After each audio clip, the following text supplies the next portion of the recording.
You much better on here.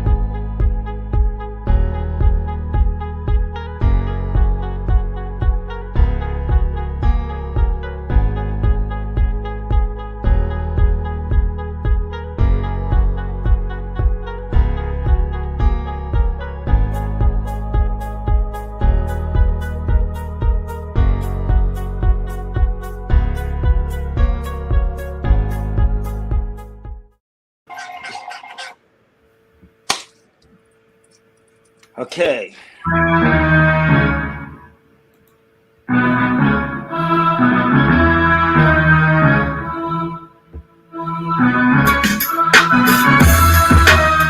Greetings and welcome to Office Hours with Dr. G. I'm your host, Dr. G, and I'm so glad that you could keep our appointment. Now, tonight's guest is no stranger to many of us. Hailing from Philadelphia, Pennsylvania, Sabir Bey's life work is to bring awareness of the science of civics to the community. His extensive background in Black/African American Moorish heritage, constitutional law, history, and health has yielded an array of lectures, workshops, and open information forums across the U.S.A. He served as a legal consultant for the Philadelphia judicial system, which provided insight and understanding about legal procedures, court proceedings, and lawsuits. Sabir's research and studies led him to create and host a radio talk show called Civil Alert on WURD 900 AM in Philadelphia. For 4.5 years, he brought critical awareness of political science to the community at large. Sabir's radio career flourished on WKDU 91.7 FM in Philadelphia. He produced Hip Hop After Midnight, a show designed to bring balance between hip hop and rap back to the airwaves. Touring with KRS-One and gaining more knowledge on hip hop, he joined the Temple of Hip Hop. Sabir toured with Africa Bambaataa, acquiring greater insight into hip hop, and now serves as a minister of recruitment for the Universal Zulu Nation under the direction of Bambaataa. The films Sabir created include The Truth Is No Joke, featuring comedian Tommy Davidson, The History of Noble Ali, co-produced with Mel Jackson, The Council of Nicene Council of Hip Hop, co-produced with Norris Francis of Turtle Gang Edutainment. Sabir currently resides in Southern California and is featured in the documentary Hidden Colors Part 1. His lectures at Shades of Africa in Corona, California, actually he lectures there, and hosts the Real Barbershop Talk in Inglewood, California. We know him as the Traveling Moor. And tonight, Sabir joins me as we discuss a ball of confusion, the roadblock to unity amongst Moors. Welcome to Office Hours with Dr. G, Brother Sabir. What up? What up?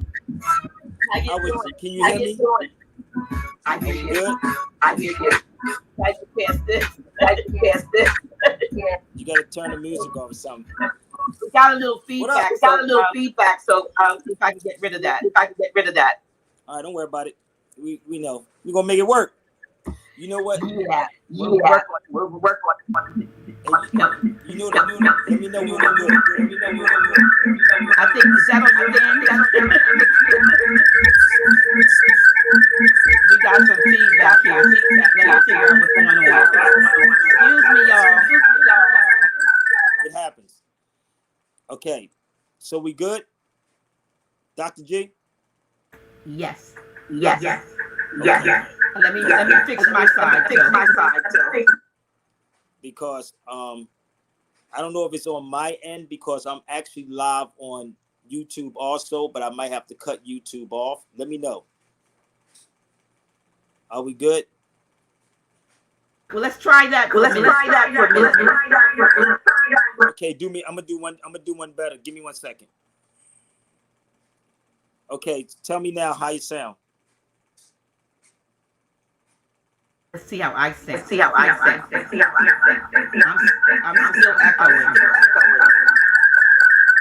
I believe you. You know what I believe? It's me. Give us a minute, y'all. We're gonna get it fixed. You know what I'm gonna do?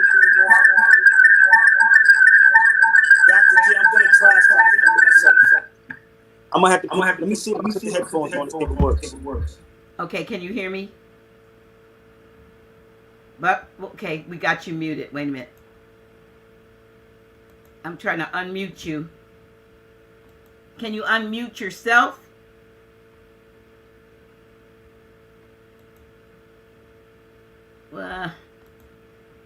Okay, let me hear you now. Can you hear me? Yes, I can hear you. We good now. I think we good. Okay, so that's what happened. So I'm on. I still hear feedback. I don't hear it now. In the comments in the audio in the audience, do you hear feedback now? Make sure you're hearing the feedback is because I don't hear it. I was hearing it before. The echo. Peace of the Mars. Okay. This is technology, so let it rock. It is. But listen, welcome to Office Hours with Dr. G. Welcome each and every one of you. Press that like and that share so that others can get in on this conversation, or at least listen to what our brother has to say. With and let me preface this by saying I noticed that someone had put a comment in it. Well, somebody put a whole bunch of negative comments in before the show. I don't care, but I finally decided that I needed to just block that particular. No, individual. you don't. No. Well, it was just a whole string of stuff. It was just like they're going on some kind of crazy rant. So it would have been distracting. It was like a whole lot of stuff, including calling me a whore and a harlot. So really? I don't know. Really? Oh yeah. Serious? So I am most serious. So high or whatever they call it. So far high. But this is what we came to talk about, really. Wow. What it is that creates the confusion. Not what it is. The confusion that creates the lack of unity amongst us Moors. We say we're trying to get somewhere. We say we want this, that, and a third, and we think that we would want the same thing. But at every hand, there's always one or two or groups of us that are warring against each other. And I don't know. I know you travel the world and you travel the country.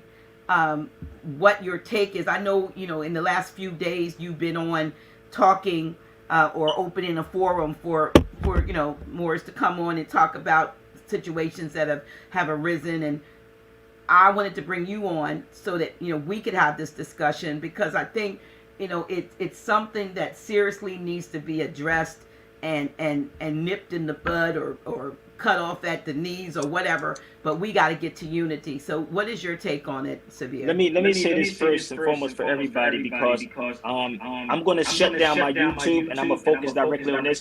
So I want everybody to come to the House of Reawakening Minds, okay? Official House of Reawakening. So let me give them this site, because I'm going to shut my computer down for a second. Let me just give everybody this information. Okay.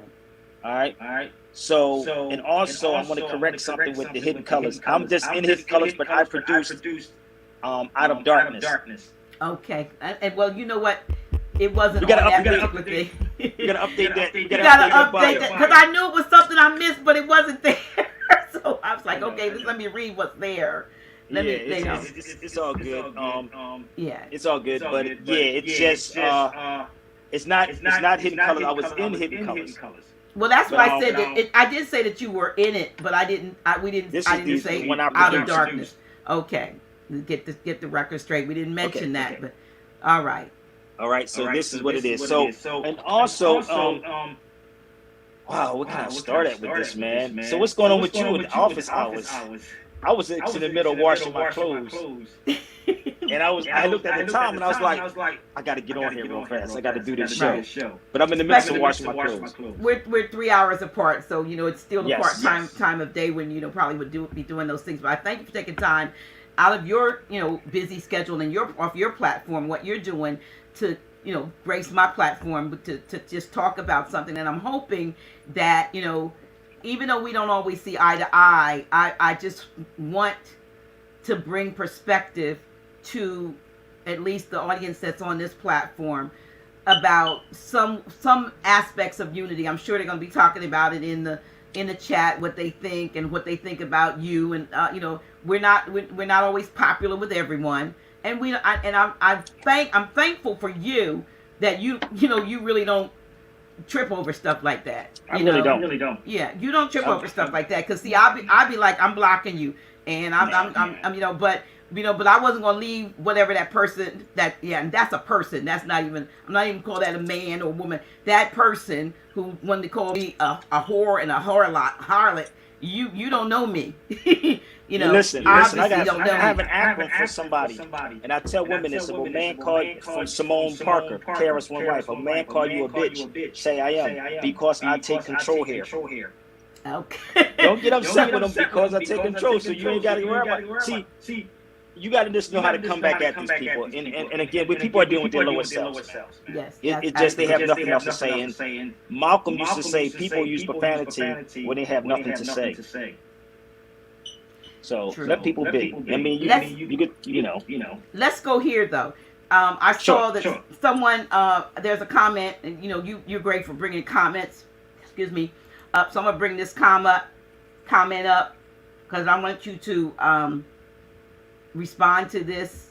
Saying that you still don't follow Prophet Noble Drew Ali's literature. I don't know.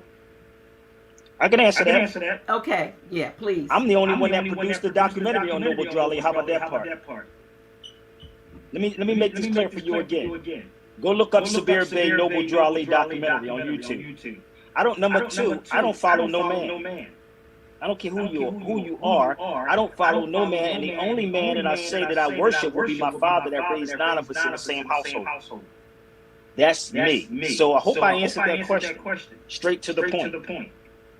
Well, yeah, it's we have different perspectives, and when I say we, I'm not necessarily talking about you and I, but we all as a collective have different perspectives of what we believe, what we feel we know, what we like. The other night you had an excellent show with Grand Sheik, Brother Azim. Is he Sheik? Grand Sheik. Grand Sheik, Brother Azim Hopkins Bey. I thought that was an excellent. If you all didn't see that interview, then you need to go to Brother Sabir's page, YouTube page, and check that out. But he brought such a balance in his perspective. He was not shooting. I love the fact that he wasn't ripping anybody else apart to make his point. No, he never was like that. I've known Azim, like you said, over 20-something years. And I was in the midst of getting my hair retwisted, and I wasn't going to do that show. And it was like, yo, you got to do it while the time is right. And I sat in the chair, and it was funny because I was talking to the sister that was doing my hair. She said, oh, Sabir, let's go ahead and do it while I'm doing your hair. I said, cool. Let's get it done. We did it on time. We supposed to only do an hour, and I believe we did an hour and 40 minutes. So those questions from Azim could have came up, or anybody at that particular time could have brought that up also and said, you don't follow. And I'm not, and I keep repeating myself over and over. I follow no man. Noble Drew Ali, if he was here today, he would tell you don't follow him. The most honorable Minister Louis Farrakhan says don't follow me. And I tell you don't follow me. So as far as their teachings of you don't follow what Noble Drew Ali done, show me one more that's in this conscious community have done a documentary on Noble Drew Ali. Since y'all love him so much, I'll wait. So you do the work. It's not about a mouth professing. It's about doing the work. That's what this is about. Well, one of the things that kind of prompted us to even have this conversation.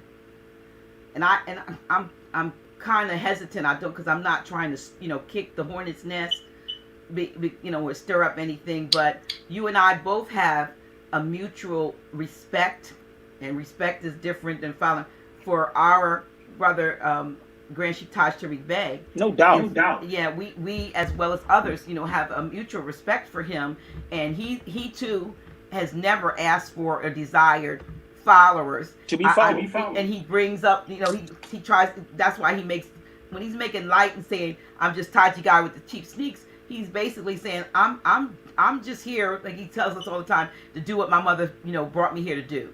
And I'm, he's not a big eye. He's so much not a big eye that, I have pictures, I've caught him outside sweeping in front of my house, or doing, he is so regular, and even more so than I would think he ought to be at times. But I love the fact that he's genuine, and he's reachable, touchable. Like, a lot of folks want to get to him about processes and pick his head for not, brain for knowledge and stuff like that. And we know that he's really busy. He's a senior citizen that is still busier than most people. Most 20-year-olds half his age. And so he doesn't have the time or the energy, if you will, to deal with everybody's individual situation. So he lays down foundational history and facts that he has in his arsenal of knowledge, but he has never ever pawned himself off as being the authority on everything. He speaks from, this is just my truth, and when I say my truth, it's based on research and all of that stuff. But he is, unlike a lot of others, able to bring it back in such a way that sometimes people probably think, is he like a walking dictionary or encyclopedia? But he kind of is. But he's never said, I'm giving you is the totality of what you need to know. And then he reminds me, he said the prophet said the half has not even been told.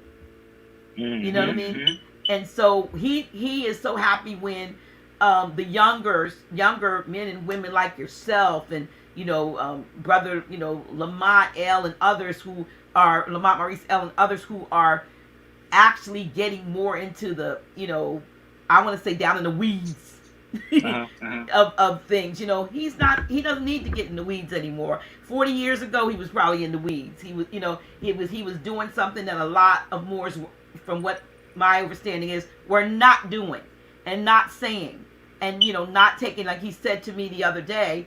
He said when he studied the literature and what he had, from his intuitive and psychic perspective, he was able to feel a lot, he said to me, of what the prophet had gone through. That there was a lot of tension, and he had opposition.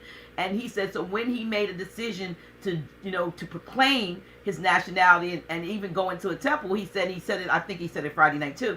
He said, he told Prime Minister Doria, but he said, I'm going in fighting. And he said the reason why he felt like that is because he felt like he was feeling what the prophet went through, the opposition. Yes. Yes. And that's true. Hold on one second. I just why is it still echoing? And I just turned something off. I just turned everything off. I turned my stream off. They're hearing. Because everybody's telling me they heard an echo, so I turned all my stuff off. So I have nothing running over here. Let me see over here. I just think sometimes some of these shows that I do, I get interference. Okay. So now I hear you. Do you hear an echo? No, I don't hear no echo now. Okay. So I just turned something. Okay, you just turned something off, right? Yeah, I put on Okay, so yeah, we back. I don't hear the echo no more. Okay. All right. Okay. Cool. There you go. All right. All right then, cool. Yeah. So I'm happy that you got thick skin. My skin has to get a little thicker. But thicker. It has to get a little thicker. You got to have tough skin in this. Listen, you got to have tough skin in all of this, because I'm going to tell you, if you have thin skin, you're going to break. Mm-hmm. I'm gonna be real with you. You're going to break, and you have to have tough skin. You got to deal with, and if I can say this on your show, even though this is internet, you got to have tough skin from niggerdom, because they're going to come every kind of way, any kind and every kind of way, because of jealousy and envy, because they have not applied themselves. And this is just the reality of what's going on. Mm-hmm. That's all. That's it. So when people keep asking me the same question, Sabir, you don't follow the prophet. What's your point of saying, do you follow the prophet? But how about that part? Do you follow the prophet? Are you doing the work that he does? Like Taj would say, have you been to the hedges and the highways with the people? Where's your work at? Where's your books at? Where's your movies at? Where's your newspapers at? Where's your radio stations at? Where's that at? Because I can show you all of ours, but you can't show me none of yours. You see what I'm saying? So why do they keep asking me to follow someone? And that's the problem. You know, the great Bobby Hemmett would always say, this is not even no time to join no organizations. I don't belong to nobody organization. You know, it's about uplifting fallen humanity. You know, that's it. So I hope I answered that person's question. And you don't have to, it's up to you. You don't have to block them on here, but I want them to get this. And I'm gonna go back on my YouTube in a minute because I thought it was my YouTube, but it's not. But go ahead, shoot some more questions to me on Dr. Nyla. Okay. I'm trying to see if there are actually questions.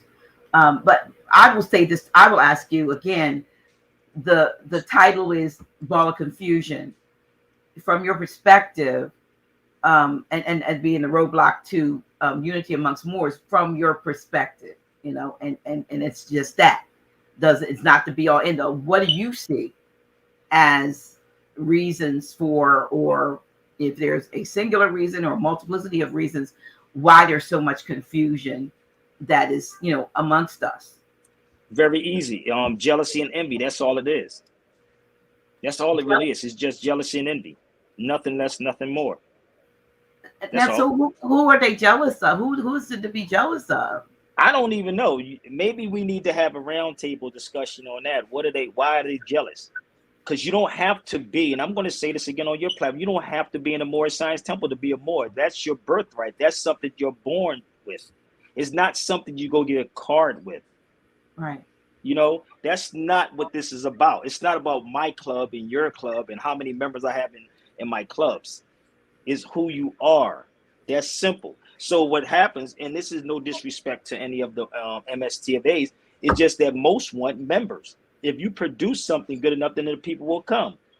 Besides dogma. You know, so that's it. It's not complicated or hard. So there's a question that I don't know if it's coming from the same one. Why do you assume you're following a man and not a prophet?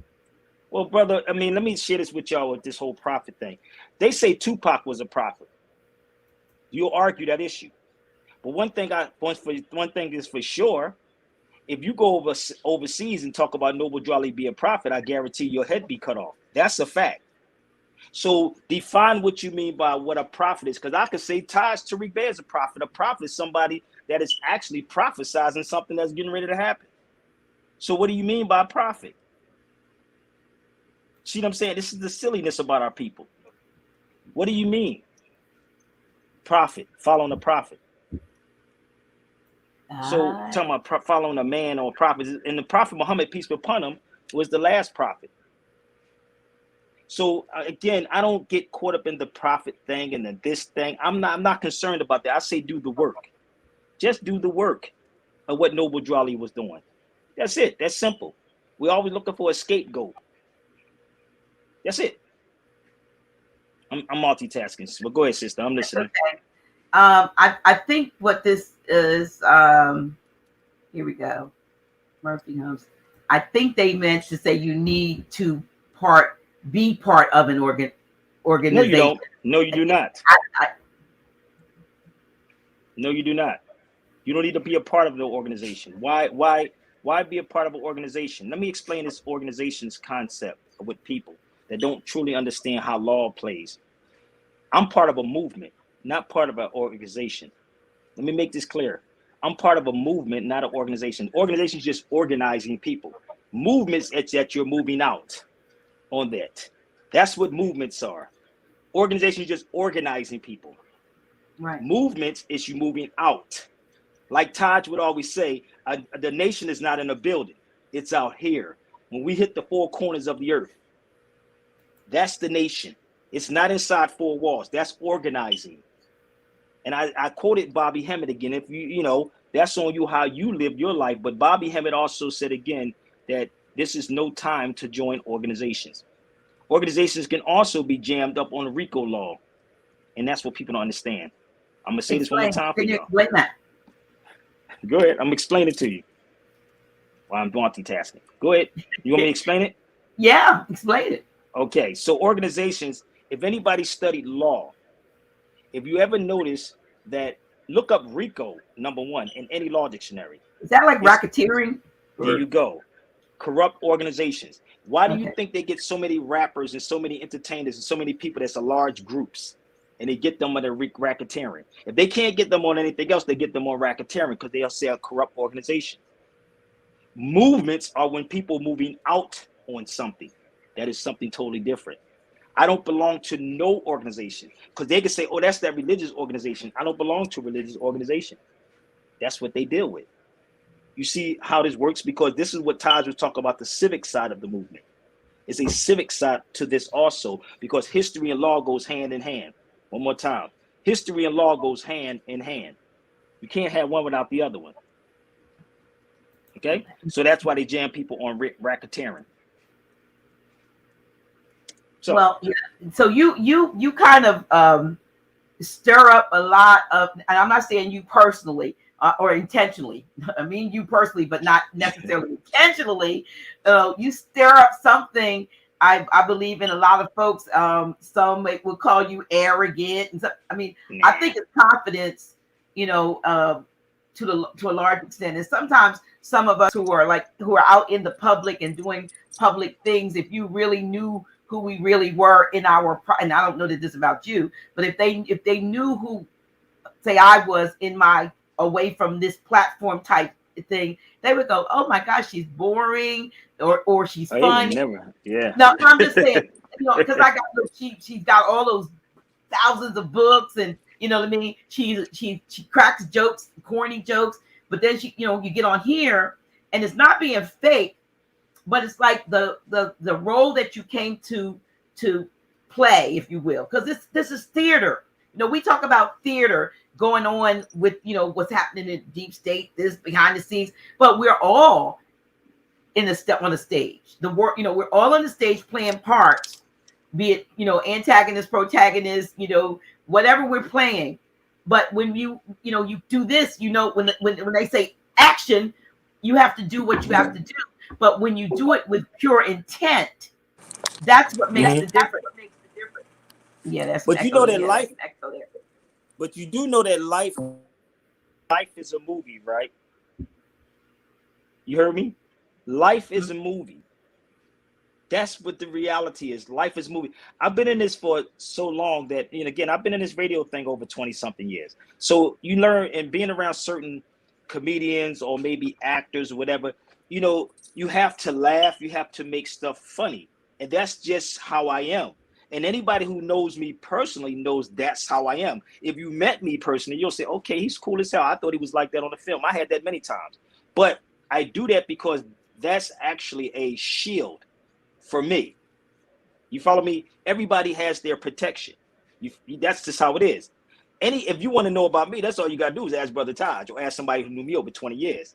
They'll say, oh, Sabir is just like that on the camera and off. He's very sarcastic. He's very funny. I do stuff like this. It's just me. It is not arrogant. Malcolm X used to say, there's a difference between being qualified and competent. I'm very competent. I'm not qualified. When you're qualified, you are limited to something. When you're competent, you go beyond that. Don't get it twisted on the competent and qualified, because I'm competent. I'm very aware of what's happening. So I believe that's what it is that they're afraid of. So and again, it may look like that way on the outside looking in, but if you know Sabir personally, I'm going to give it to you raw. That's just me. Yeah. I have the books. I bought the books, and I've taken the trips. So it's none of that. They're just mad because they haven't done it, or they can do it. No one is stopping anyone from doing this. Nobody is stopping them. If you apply yourself. And I always give props to Taj, because Taj would always push me when we first started out with this. And Taj would always say, produce a newspaper. Produce something, because we used to have the paper called the El Moroccan Star. And I go to Taj and I would say, yo, bro, nobody gonna read this, bro. Nobody gonna read it because they think it's religion or it has something to do with Morocco. So he said, you create a newspaper, right? So that was in 2013 when I created the Civil Alert newspaper and the radio show, right? So I remember sitting in Brother Musa house, rest in peace. There was another elder that passed away recently. And we used to sit there, and he would always, like, I would sit in his house and we would go back and forth about the name and what would it be called. He said, well, you deal with civics. Why don't you call it civic? It was going to be alert of your civics or something like civics. And it's something that said civil alert. He said, oh, that's a good one. So why? Now, let me show you how this works. Remember when Malcolm X had, they had the Muhammad Speaks? Remember that? The Muhammad, oh, you don't know Malcolm started the Muhammad Speaks newspaper? I didn't know that. That's okay. Probably around the time I was still in church. Oh, yeah, you was probably going to church at the time. So, that's okay. You see how that works? You see how you didn't want to see it, right? That was in your era. But you didn't know anything about it because it said what? Muhammad Speaks. You follow me? So now if you a Christian, you're not going to read Muhammad Speaks. Probably because not. You're a Christian. You follow me? So what happened with the newspaper? They said, okay, what's the paper in the Nation of Islam today? I got one right there. Final call. The final call. Call. Did you see the connection yet of what I was doing back then in 2003? I was saying El Moroccan Star would think you were dealing with Islam or something in Morocco. So the civil alert was to say, look, let's get away from that and create this so people can come and learn civics. So the final call was to get the final call. Most would not pick up the Muhammad Speaks because in your mind, you would think it has something to do with religion. Right. That's why they did it the way they did it. And that's what I was looking at back then. And I used to say this to Taj all the time. Nah, bro, we got to switch it up. And then also, I said this to Brother Taj, and if Taj listen, he can tell you this in 2003. I said, Taj, we need to change up a lot. I said, let me bring Taj to the radio station. So I'm going to just show you something real quick, Dr. Naila. Give me 1 second. Give me 1 second if I can. How's it doing it? That was the newspaper right here that I did in 2003. Civil Alert. Okay. Why are the so-called African blacks, whatever, confused? I did that in 2003. Right? So before the radio, that was the newspaper. And then I said we need to take it to another level to create the radio show, not YouTube, not Facebook, not Instagram. We need to create a radio show so I can bring Taj Tariq Bey on the show. So I can bring Dr. Sabir on the show. So I can bring these people on the show so they can know who these people are. And I came out my pocket doing that. Nobody gave me money to do that. I came out my pocket from 2003 to 2009 doing that. And I just put all my cassette tapes up that I had that I'm going to start putting on MP3s. So this is the type of work. And I've always been trying to unite people. From the Zulu Nation to the 5%ers to the gods of the earth, they all family to me. They're the Christians to the Muslims. I'll go to a Christian church. I'll go to a synagogue. I'll go to an Ethiopian church because anyone who truly knows me know that's how I roll. I don't have to follow anyone at all. I don't. I'm the alchemist, and so are you. That's how simple this is. We're looking for followers. Yeah, you can actually, I've been in that position, so to speak, and it was not a comfortable position to be in because you yourself or I definitely knew I wasn't perfect, yet I felt led at that time and called to do what I was doing. But nobody wants to be hypocritical in what they do. You don't want to tell somebody one thing and you do another, and exactly. That's what you want to be working on your own perfection and not pointing out the imperfections of others at the same time. And that's one of the things I was against when I was in the church, and I'm certainly against it, now, and not in a, I'm not angry against, but I'm just saying it pains me that even over here in not this knowledge of nationality and birthright, folks want to pigeonhole you And I saw somebody say, and I know, you're supposed to wear your national headdress when you're in public, and I don't know whether they were talking about you, me, or both of us. Why should I? Why? Yeah, but I'm just saying, I saw it in the comments. I love wrapping my hair, but I get headaches. You know what I mean? And that's the truth. So, but it doesn't make me not be a Moor. Thank you.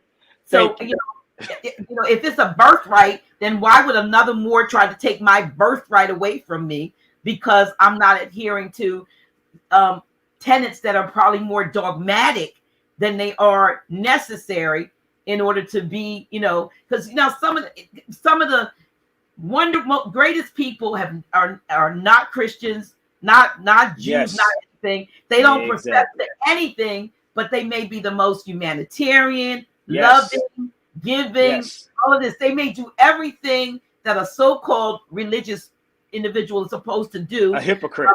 But yet they have no particular belief systems. They accept, like you said, that the all is all, and I just am. And so if I am love, then you're going to feel my love.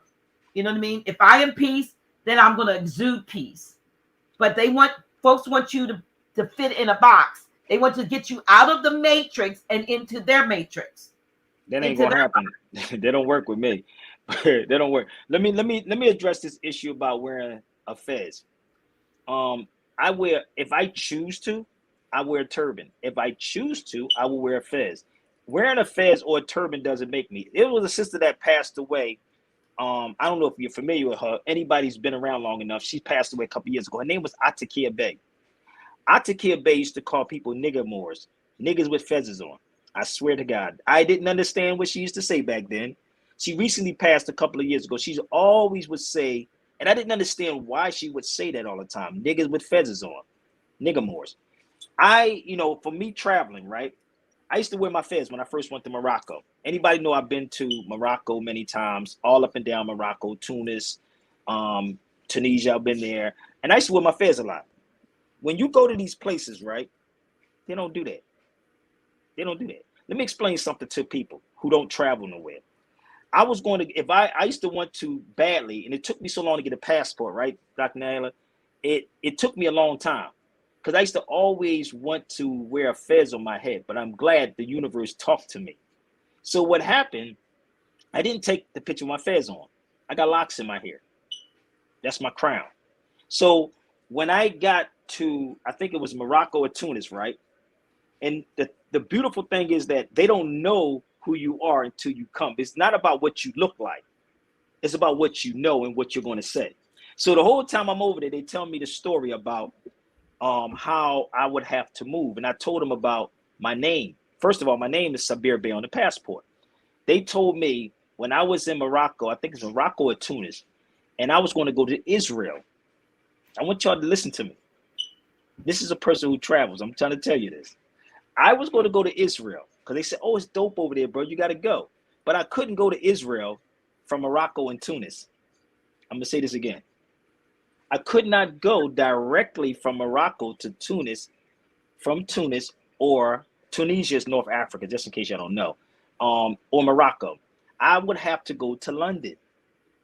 So mind you, listen to me. If I have that fez on my head, what do you think they will automatically think I am? First of all, my name alone is on a passport, Sabir Bey. So what do you think they would look at me as if they saw me? Arabian, Arab, or something. A Muslim. Muslim, yeah. Okay, right? You know how much that would hinder me? See, people can talk the talk when they don't travel nowhere. It's cool to sit behind your computer. But when you're over there, you'll see something totally different. So now I'm there. So when he told me this, because I was going to go, he said, well, you will have to go all the way back to London and go into Israel. I said, really? He said, number one, they're going to look at your name. This is what he told me. So imagine if I had a fez on my head. So all of these Moors that's running around telling me I want to put a fez, the best thing to do is to be incognito. Incognito, so you can maneuver. This is why I don't let people know when I'm in certain places no more, because you're going to see me pop up there. If you know I'm coming, then you're going to be sitting there waiting. So these people know what we do. We get into this knowledge so much that it's okay to deal with your culture. But we get into this knowledge, and then we want to just go out and tell the world. I was there at one time. I was there. But sometimes you got to sit back and be like, no. Because if anybody saw me, I was in Morocco with my fans. They thought I was crazy. They just look at me like, what? They be like, what is he doing? Like, because they don't do that over there. They don't do that. All the women that's covered up, they don't do all of that. One might say that, well, that's not the true Morocco, or they're not the true Moors over there. So, I mean, they could say that, because over, we were denied, if you will, our own birthright here, and theirs was given when was Morocco made that Morocco? Well, Morocco's been there. Let me tell you something. And I was going to say this. It's been there, but it got the independence. It got their independence in 1950. There was a sultan, and I said I was going to do a video on my Zoom. There was a sultan that sold Morocco out for a bike. I think a bike and a stick of gum or something, a bike or something. Yes. Oh, it's a whole story behind it. That's as bad as Manhattan being purchased. You're not trying to hear me. I'm trying to tell you. Listen, I'm gonna see if I can pull his name up. This was the funniest thing ever, right? So there's a thing called the reef or the riff. Look up the reef or the riff. The reef, and it was weird because when I was in Portugal, I was talking to three young cats in Marseille, in France. I was in Marseille, and I'm in a coffee shop, and I'm talking to three young Moroccans, and they was kind of dumbed that I knew so much about the history. They said, "Oh, you got to know about the riff," right? This is what they're saying, the riff or the reef. So the French came in as a French protector because they had war with Spain. This is what was happening. Now I'm going to show you something when I was standing in Rabat. This is Rabat. This background, actually, this is a lecture I'm doing in Alabama. That background is in Rabat. That's me sitting on a stoop in Rabat, Morocco, with my fez on my head, right? Mm-hmm. I'm standing there, and I'm sitting there talking to the dude who took the picture, and he's saying, "How did you know so much about this history?" But then when I brought up the riff to him, or the reef to him, you can look it up. It's either spelled R-E-I-F-F or R-E-F-F. So when Morocco was falling, they had the French protectors. That's what it was. They was protecting it. The flag that people are flying is a French flag. The original flag was a Star of David. Yes, it was a Star of David. Now I'm in the Medina. And Medina is crazy. It was crazy. So the Medina, as I'm in the Medina in all of these places. So those are called the old cities. They're the old cities. And if I could show you the walkways, you'll be like, I wouldn't walk down there at nighttime. That's how dark it is, right? So as I'm waking up and I'm going out and I'm talking to the people. And the guy, you got to be very careful what you say to people too, like as far as talking like that. And as I'm over there, he's telling me about the flags. He's pointing to every flag. If you was in the Medina, you'll see the green star with the white canvas. You will see all of these, a lot of you not, you will see all of these flags. So there was one flag that had the Star of David on before the one that they fly now. So when they became independent in the 1950s, right? That's when all this other stuff is happening. So what's his name? Is it Louis Vuitton? I think it's Louis Vuitton. Louis Vuitton is French. The designer. Right? French, right?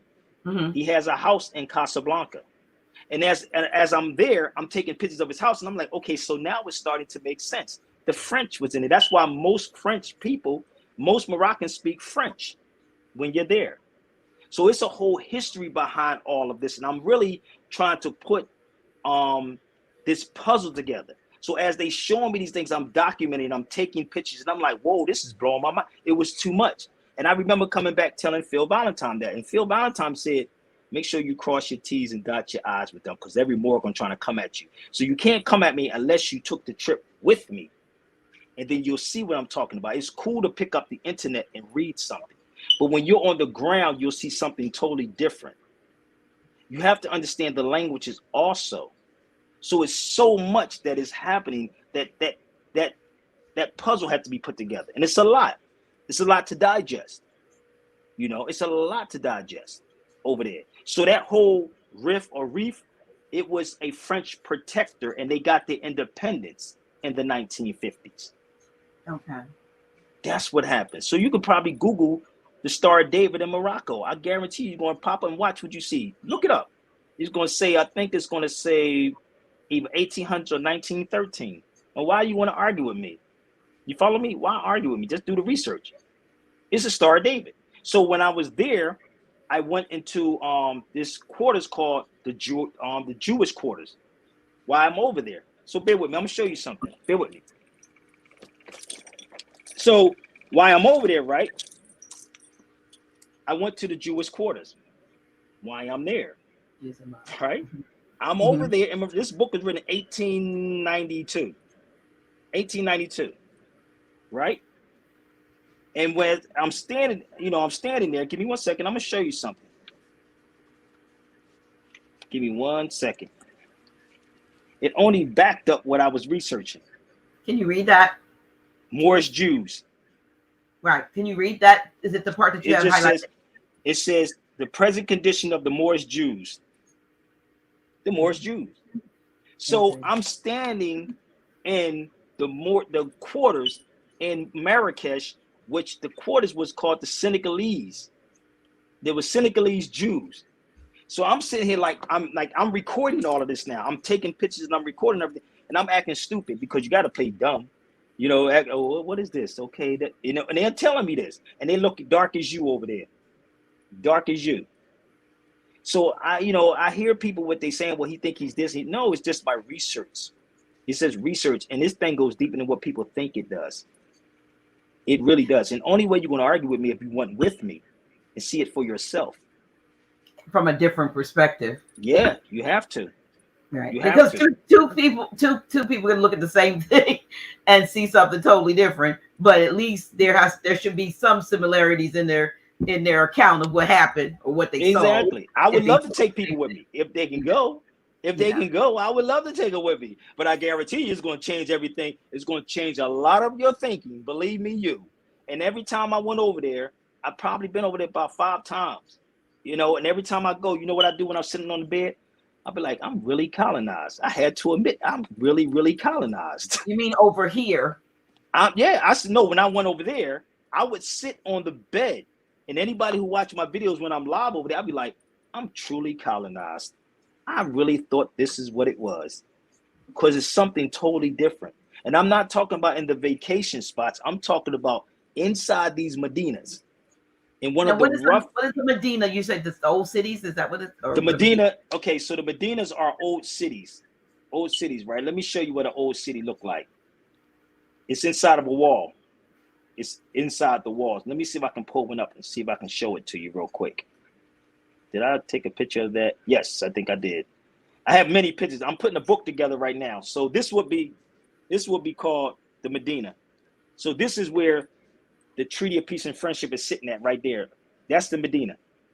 Okay. This is inside. You see how small those walls are? So this is where the U.S. Embassy used to be at. You can look that up too. This place is called the Litigation. And if you look in here, you see the Moroccan flag and the United States flag. That's in Tangiers, Morocco. That's Tangiers. So it's crazy getting in there. You know what I mean? Try to get there, boy. Oh my God, you can tell they black people or Moors, whatever, right? The hustle game is real. So I'm gonna show you what it is, and you can look it up. It's called Tangiers American Litigation Institute for Moroccan Studies. You can look it up online and find out how old it is. That's what I was standing in front of. So the treaty that was written is actually in Arabic and actually in English over there. And this is like not too far from Tarifa. So you take a ferry it's about a half an hour from Tarifa into Tangiers, Morocco. So you can actually read it. If you go look it up, you can read everything about the litigation. And it was so crazy because it was a young dude who was taking me around in there. I've been there probably 4 or 5 times. But a lot of information is actually in there, and it's a study. But they moved it on the outskirts of the Medina. So the Medina is like it's like an alley, basically. Almost, it looks like an alley, but it's old homes. You ever see like Jerusalem, right? Jerusalem has its own little area, right? That would be like the Medina. So these are the preserved ancient cities, ancient places. Ancient places, because you probably have a lot more built up Well, around. outside of it is commercial. Outside of it is commercial. People don't use. You don't use credit cards in there. You give them cash when you in there. You see what I'm saying? So you don't. You get ripped off if you're using credit cards in there. That's the thing about knowing people. Trust me. But it's the roughest one was Fez. And when I went there, my boy was like, he was from Fez. He lives in Oakland. He was like, you was in the Fez. He said you was actually in the Medina in Fez. He said, boy, you crazy. He said, I was born there, and I don't even go there. Because they don't have guns there. They got machetes there. They cut heads off there. I'm dead serious. It ain't built. It ain't like that. That's why I say people keep talking. Go over there and talk that talk. See, it's safe when you're over here. You're in a safe zone when you're sitting over here. But go over there and talk that talk and see how long you're going to live. Go do it. Experience is the best teacher. Oh, like a mug. No, you have no idea. It's like being shot. Experience is the best teacher. I don't want to be shot again. I was shot multiple times. I don't want to be shot again. But yeah. But the question. Let's pull this up. So to be clear, because I keep pulling up this, I just realized when I pull it up, it's the same. So to be clear, you saying Noble Drew Ali is not a prophet? Did I say he was a prophet, sister? Did anybody hear me say he wasn't a prophet? Now I make this clear. Did I say that, my sister? I don't think you said that. I know I you didn't say it. I choose my words to be Catholic. I don't follow nobody. You just said you didn't I follow. never said he was a prophet. I can repeat exactly what I said. You know what you said? You did say that Muhammad was the last prophet. That's what they say in Islam. So I didn't say Noble Drew Ali wasn't a prophet. I said that's what they Prophet Muhammad, peace be upon him. That's what I said. I said also Tupac can be a prophet. Didn't I say that? You did say that. Okay. Yeah. So I never said that Noble Drew Ali wasn't. Tupac, they say he can be a prophet. Then you mentioned, you did say that. Yeah. Let me tell you why. Most people, whether you know it or not, sis, they prophesy something. And when you think of something, they say, as a man thinketh.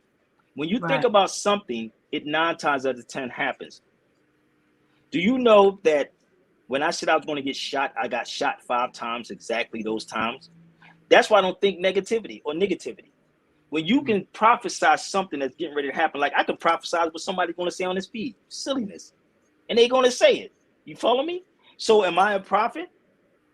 The silliness with our people. We don't even think for ourselves. we don't think for ourselves. We like to be led. And that's what sheep will do. Sheep love to be led to slaughter. And that's why all these things are happening, because we don't think for ourselves. And that's why Brother Taj and I did a video years ago called Critical Thinking. We don't think for ourselves.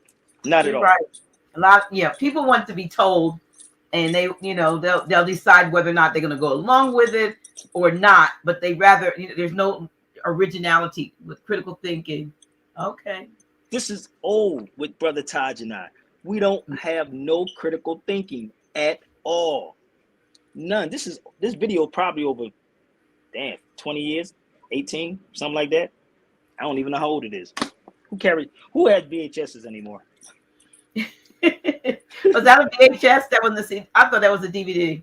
I said VHS and DVD. That's what I meant to say. VHS and DVDs. Who even have that anymore? Do people still carry those things?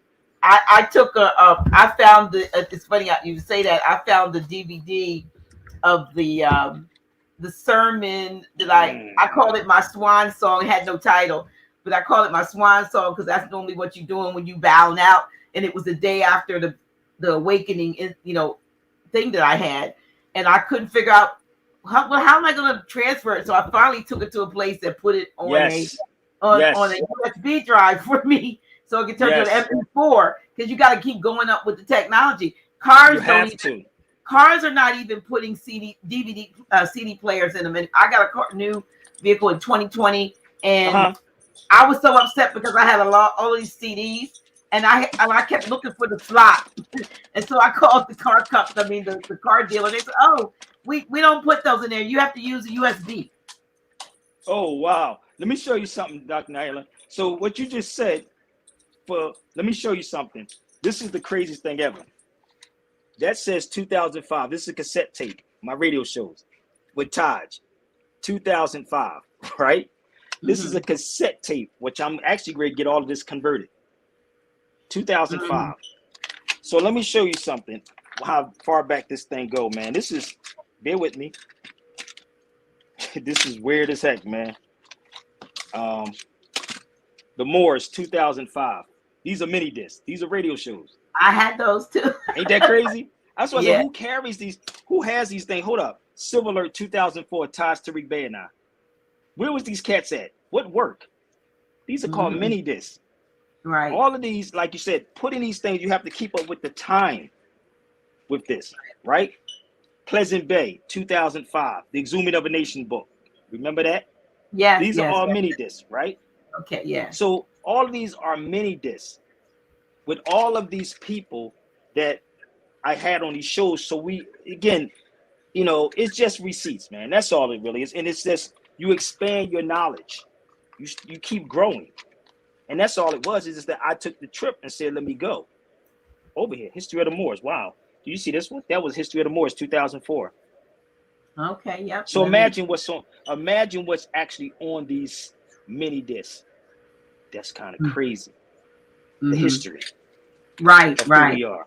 So instead of, losing, we have a lot more today than even, go back to the time of when Prophet Noble Drew Ali was on Earthplane, and they were typing up things on typewriters and mimeographing things to try to keep preserving things. And now you've got to move with the technology in order to preserve the history or the knowledge, because I don't like the word history, but the knowledge. I like the knowledge.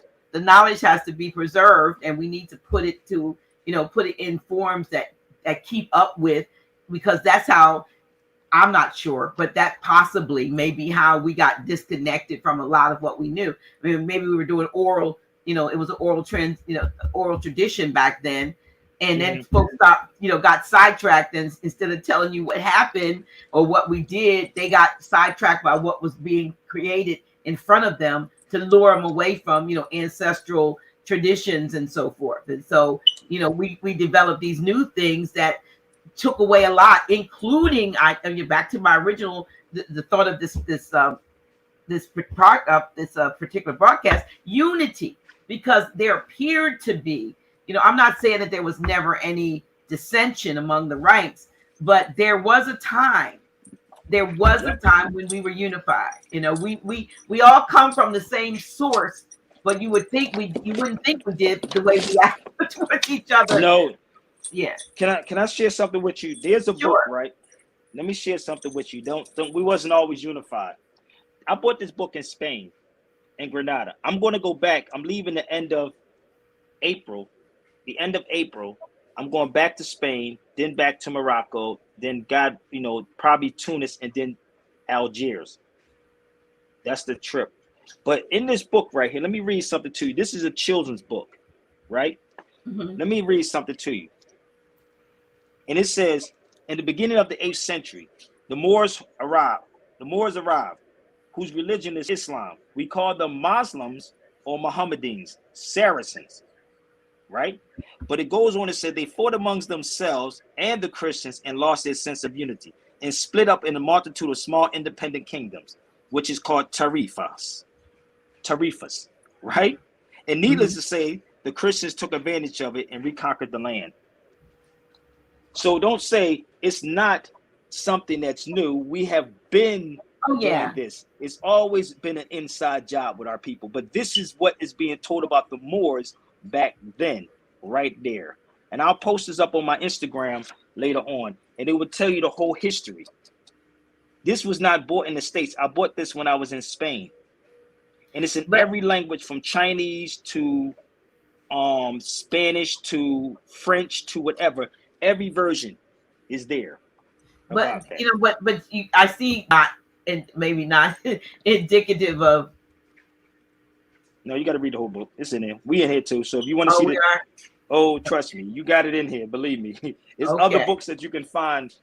Because the thing about it, it was not necessarily about a color thing. They didn't. It wasn't. They don't do that over there. It's not about the color over there. That's what was going on. So when people tell me these stories, I saw people in these places with locks in their hair. It blew my mind. I said, wait a minute, locks? I was in Turkey. And if you seen a person from Algiers, you'd be like, wait a minute, locks in their hair look just like your cousin or your son. Or I seen some look like your son over there in Turkey. They thought I was from China when I was in Turkey. The dude said, where you from, China? I said, no, I'm not from China. He said, I said, they look like me? He said, yes, they look like you. But the image is what they give you on social media. True. So they only show you certain people in these particular areas. But if you don't go to see for yourself, then you would not know. That is true. You ready for another question or comment? Sure. This was been up here a couple times. Galazimani says, can we clear up the idea on nationality papers? Do we need to belong to a particular temple? No. Plain and simple. No. Listen, do you know when you study history, remember back in slavery, they would take people's paperwork and tear it up and say you a slave. Remember, go watch the movie 12 Years a Slave. 12 Years a Slave. Yeah. That movie? He took his paper and tore the paper up and said, you property of such and such. So paper don't make you. It's you. You that note makes you. No one can say, oh, that's not who you are. You have to prove that that's not who I am. And I can attack it any angle. It's not about the paperwork. It's about what I know. And I tell people this story, and I'm gonna give you this story. I always got stories. I remember years ago when we first started doing all this, right? I had 3 signatures on a piece of paper. I swear to God, Taj might be watching this, and he knows what I'm talking about because he was one of the ones that signed it. So there was one sheet of paper. This is before 9/11. There was one sheet of paper that I filled out. It was single paper. I'm trying to remember the names. It was Gene Ill, Kamar Gabrielle. Most of y'all probably don't know who he is. He wrote some of the lesson books. He wrote the 33 questions for Moor's children. That's who Kamar is. So it was Kamar, Gene Ill, and Taj. Right? One sheet of paper. One. Not 50,000 papers that everybody keep trying to get Sabir to sign, because I don't put my name on none of that stuff. Because they be doing Negro stuff. You get caught, be like, Sabir Bey. So there was one sheet of paper. I took that one sheet of paper, and I remember taking it to the Social Security Administration. This is before pre-9/11. And I remember them changing. They sent me a new Social Security number. I took that Social Security number, and I took it to the DMV. This is when I had a license when I was in Philly, and I got them to change it on the driver's license. So it's a lot more to it, but it was so weird that they took all my tickets I had since I was 15 years old and put it on the Sabir Bey, basically. So yeah, you laugh, but I'm being real with you, dude. Like if I could show you the sheet, because my first ticket when I was 15 years old, I got a ticket. I took my sister's car. You shouldn't have been driving even. I know. I'm trying to tell you. Listen, I took my sister's car down at we was down. Where was we at? Frontin Chestnut. And I remember taking her car. As soon as I pulled up on 22nd and Carver, the cop was behind me. I swear to God, they got a ticket, right? But I'm laughing at this because they put all of that under Sabir Bey, right? This is before pre-9/11. So they making it kind of hard for people to do it now, and no, I didn't pay for anything. I didn't pay a dime for none of this. And I'm telling people this, and I'm like, people hit me up saying, oh, bro, I paid $2,500 for paperwork. Well, I'm going to blame Taj. Or Taj told me, and this is why this thing is going where it's going at. Because Taj has never, as long as I've known him, have never sold paperwork to nobody. It's people who are getting, this is what happens. Let me help you out how this works. So Taj may be sitting, because Taj is a very humble person. If you're doing something that may be great, Taj will rock with you. But they'll put something in front of Taj and let Taj sign it. Yep. Am I lying? No, so this is why I don't sign stuff with people. I want to know your character. You see what I'm saying? So Taj will sign it, and then they will say, well, Taj said X, Y, and Z, and Taj getting people locked up. Taj's not getting nobody locked up. It's you. Because we used to have study groups set up that you had to know it and know how to defend it. So when I'm seeing all of this unity, it's because dudes are putting things out about Taj, because you can't say I sold paperwork and never saw Taj sell paperwork. And that's all I was saying. He don't even sell his own damn DVDs. You know what I mean? You never, I had Taj in California about 3 or 4 times. He never bought DVDs out here. You see what I'm saying? So what happens is people who are trying to get out of something. That's what, because we want a microwave way out of these things. But he has never did that. And this is where the disunity comes in at.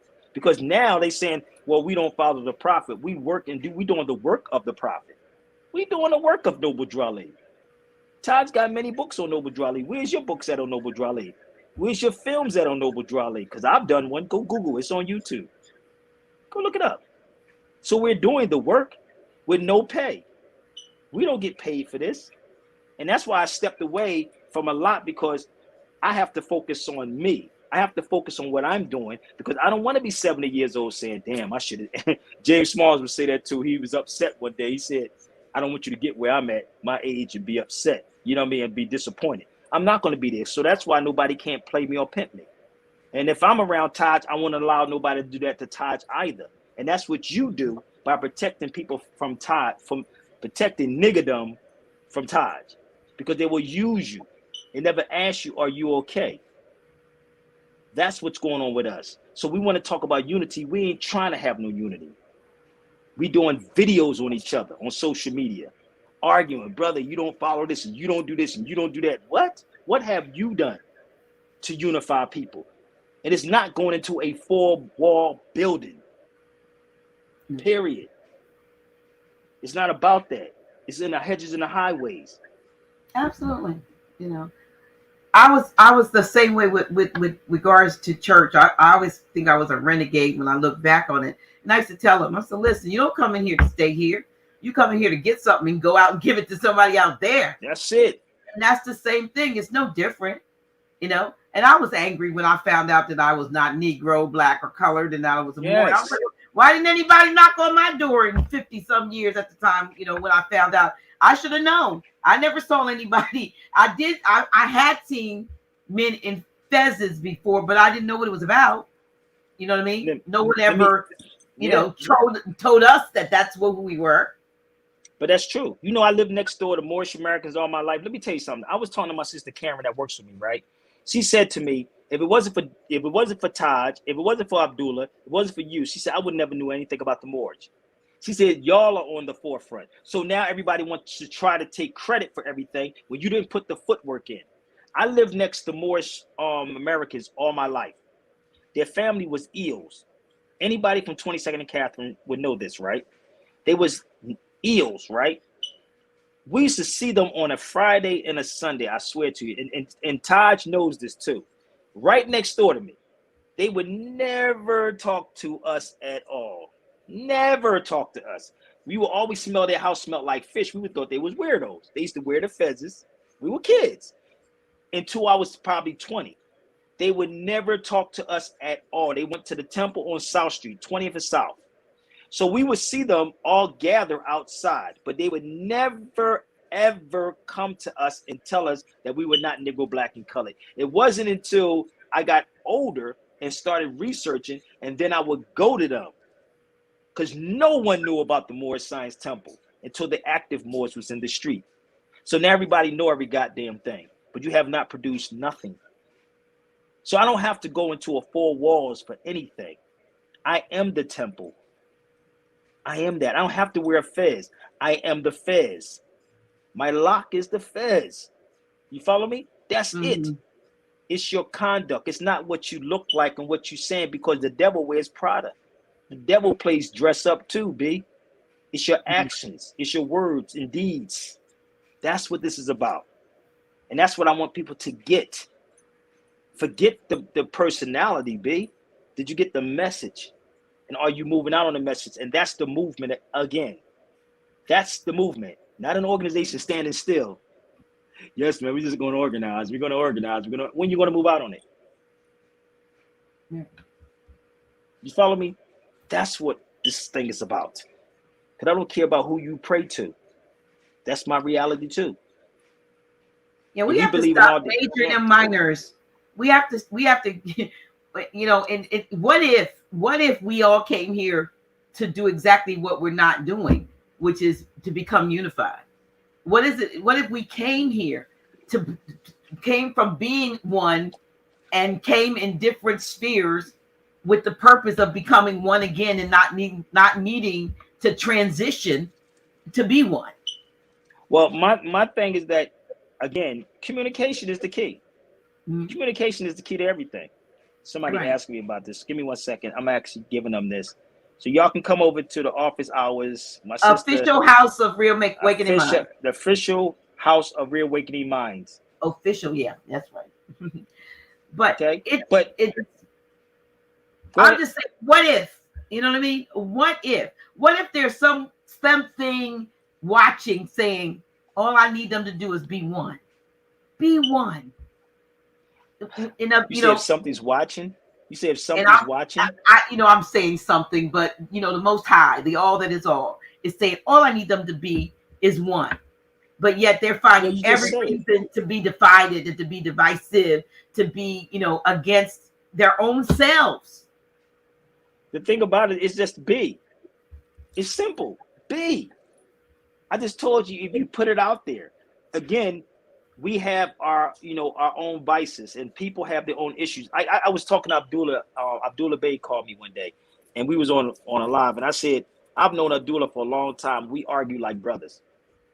But that's my brother, because he has his purpose. He's good at what he does. So, but people say, well, I thought you was against Abdullah Bey. No, I would never be against Abdullah Bey. That's my brother. See, and I definitely wouldn't do it in public. If I have an issue with my brother, I'm going to get on the phone with my brother, then we're going to discuss it, but we're not going to put it out here on social media. You see what I'm saying? You ain't never see me, because I've been in radio for a long time, but I do have to say or put out to people the misleading information. But if I got an individual problem with my brother, I'm going to pick up the phone and call him. I'm not going to do a YouTube on you and talk about we're going to make an exposed video. That's not unity. No. That's not unity. No. You see what I'm saying? We can have a discussion right there at your place in Delaware. I've been saying this to people. We can have a roundtable discussion there and bring everybody in. But coming with your facts, not your feelings or your opinions. I don't, my thing, I don't care who you follow, who you worship. That's not Sabir. That's not how I was brought up. What do we have in common? Right. You see what I'm saying? Let's save these babies. And that's what Taj would always say. Let's save the babies. And religion is not saving these babies. Religion is, if your religion is working, then why ain't you in the streets saving these babies with your religion? Where you at in the hedges and the highways? They just had 5 shootings in Miami. 5 shootings in Miami for spring break. Where's you at in Miami on the hedges and the highways? Where's the Moors in the presence to make sure nothing happened? Like the Nation of Islam would be somewhere, and they just stand there. So imagine if a bunch of Moors stood there, 2 apiece on every corner, and don't have to say anything. Just stand there. What do you think would happen? What do you think would happen if we just stood there with fezzes on? Since y'all like to wear fezzes all the time. You know why they're not going to do that? Because they indulge in all of this niggerdom. They involved in all of that. That's why nothing's getting done. That's the reality. I'm just trying to see if there are... Oh, they can bring all the questions to me. I'm fine. They better throw them at me while they can now. Okay, so here we go. Oh. 40 minutes, still no solutions or plans or even practical advice. You are the solution. What's the solution they're looking for? You're the solution. Why do they keep looking for it? You're the solution. That's it. Each one, it starts with you. It starts with you. Because if someone else comes up with the solution, there are going to be a whole group who won't agree with it. Thank you. Start with you. So if you get right, if your stinking thinking gets cleaned up, if your self-esteem and self-respect is is elevated to the point where you realize that that tenet of doing doing unto others as you would have others do unto you would happen, kick in for you, then we won't have the problems we have. And look. She said 40 minutes and no solution, right? That's what Look it in said. the mirror. Look in the mirror and fix yourself first. Look in the mirror. I ran through so much that they probably hear what they want to hear, right? They wanted to hear what they want to hear, right? Okay, I just told you we did films, we did papers, we did radios, we got books. What's your solution to the problem? What is your solution to the problem? I'm asking. Hopefully they can respond to that and don't go around the block. What's your solution to the problem? Because maybe someone does have solutions. It would be ridiculous for us to put out that we have the answer. There are suggestions to put out there, but we individually, the two of us, we definitely would not have. If we had the answers, this stuff would be fixed already. But again, 90% of you all wouldn't agree with it. So exactly. So why? And this is the crazy part. Why would I even if I say it right? You'll reject it. You follow me? Like why? Why? Just be you. What's the solutions? Here are the solutions. If I gave you some solutions to read, would you read? Would you study economics? Would you study Ibn Khaldun? How about that part? How about if we did something like that, Dr. Naylor? Hold on one second. How about if I told you to read? If I told you to read, and I gave you a history on Ibn Khaldun, right? The Muqaddimah, which is called the Introduction. I could tell you about economics. Everybody studied him. Look it up. Ronald Reagan, Zuckerberg. But you don't want it. Oh, brother, what that got to do with freedom? Like, okay, then he's going to lead on to another thing, then another thing, then another thing. You don't want it. You don't want unity. You be the change that you want. It's crazy with our people. Here's a good comment. It's just like basically what you said. The game is helping falling humanity, but fix yourself first. Listen with a third ear. Thank you. Yes, that's exactly, fix yourself first. Fix yourself first. When the cabin pressure drops, you don't put the mask on your neighbor. You got to put it on you. And then they don't fly. My bad. They don't fly. That's probably why. They don't fly. Maybe that's why they don't know that part. You got to be careful. They don't fly. You put it on you first before you put it on somebody else. Fix yourself. I just realized down there you don't have you got DG. Who is that? That's not you right there. Oh shoot. I don't even know what that was. Cause that was. How do I fix that? You just let me see if I can do it. I don't know if see if you can fix it. Cause I don't know. I was trying to put Dr. G. I told you I'd be multitasking, but I don't know if I can edit your. Okay, I'll do it. I was like, who is that? Oh, that's the boogeyman. Wait a minute. I was looking at that too. Let me see if I can fix it.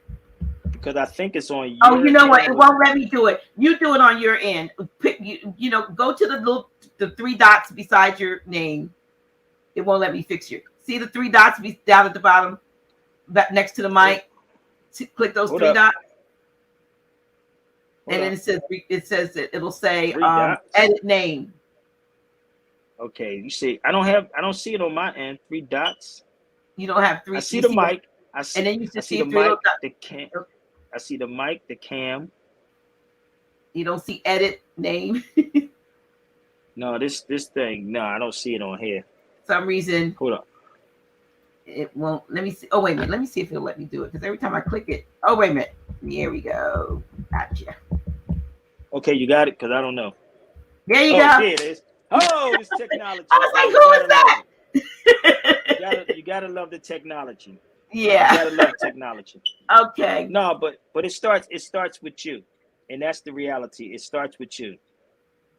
Yeah, let me get to some more questions because I really we want to talk about it. This is like a mini round. It is open.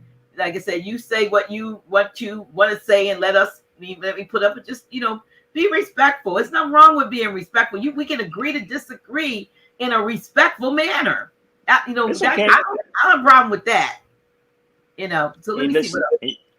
you can post them up. You can post them up there too, so I can see what it says. So Well, you can look it's at so the comments. Uh-huh. I can't see the comments on here, but you got to post the comments up. Like I'm on my StreamYard right now, and I can post up the comments on there. So you can always click and put the comments up there also. And don't forget, y'all got to check out Sabir Bey merchandise at squarespace.com. Sabir Bey merchandise.squarespace.com. I got some shirts out, cups out, mugs out too, my sis. I ain't got time for the paper. Oh, I'm getting all this stuff. It's actually in the what do you call it? In the comment part of it. That's in the, you know, when you look down at the Okay. information there. I've got your links there, but I usually severe. Yeah. Let me get that Yeah, up Sabir Bey merchandise. Merchandise.squarespace.com. Yes. Oh, we've been selling out like crazy with the shirts and the mugs, man. We got some bags great come. We got a lot of stuff that's great come. So that's why I said and Heavy as the Crown is great come out also. Is this right? Sabir Bey merchandise. Oh yes, that's it right there. Okay, there you are. And I'm in Alabama on the 10th also. On the April the 10th. That's gonna be fire at the Masonic Lodge. Okay, and it's free to the public. It's free to the public. The brother who put the money up, him and his wife, Siobhan and brother Idris, that's from Alabama. That was a story right there, being down there. Poof. So that's going to be at the Alcazar Masonic Lodge in Alabama. Alabama, Montgomery, Alabama. And it's going to be in the Alcazar Masonic Lodge. And I'm going to make the connection between the Alcazar and Seville, the real Alcazar, and then I'm going to make the connection to that Alcazar in Montgomery. It's gonna be cool, you know. So, any more questions? Let's go. I also listen to Light all day. Do you see the comments over to you, right? No. Oh, okay. You can read them to me, but okay. No, I can't. Let me see something. Let me see the chat. Let me check that's where you want to see. That's where the questions are rolling. Oh, right. Whoa. Comments. Okay. So, damn, there they go. Yeah. So. Jesus, take the wheel. Sabir, why? Yeah. Hold on. Somebody said, Sabir, why are so many black platforms pushing the status of black over nationality? I don't know. You probably got to ask them that question. I've been trying to reach out to a lot of these cats. I've really been trying to reach out to them to find out why. But again, it's no money in talking about nationality. I'm gonna be real with y'all. There is no money in, talking about this. I have been told by a lot of people that I know in this industry, why they won't talk about it, because they're talking about not having driver's license, not having tags, sovereign citizens, because or Moors are taking people's property. You see what I'm saying? So that's why most people don't even talk about that. Most people don't talk about that, So I seen something in here that says 10,000 years old. Hold up.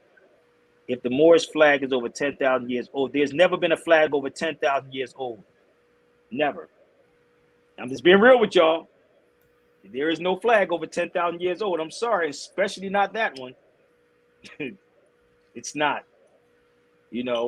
Again, there is none. And I can prove it on many occasions. Just go back and do research.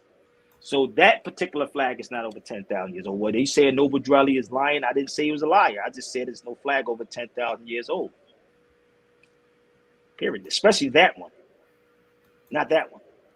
So, no. So, let me see.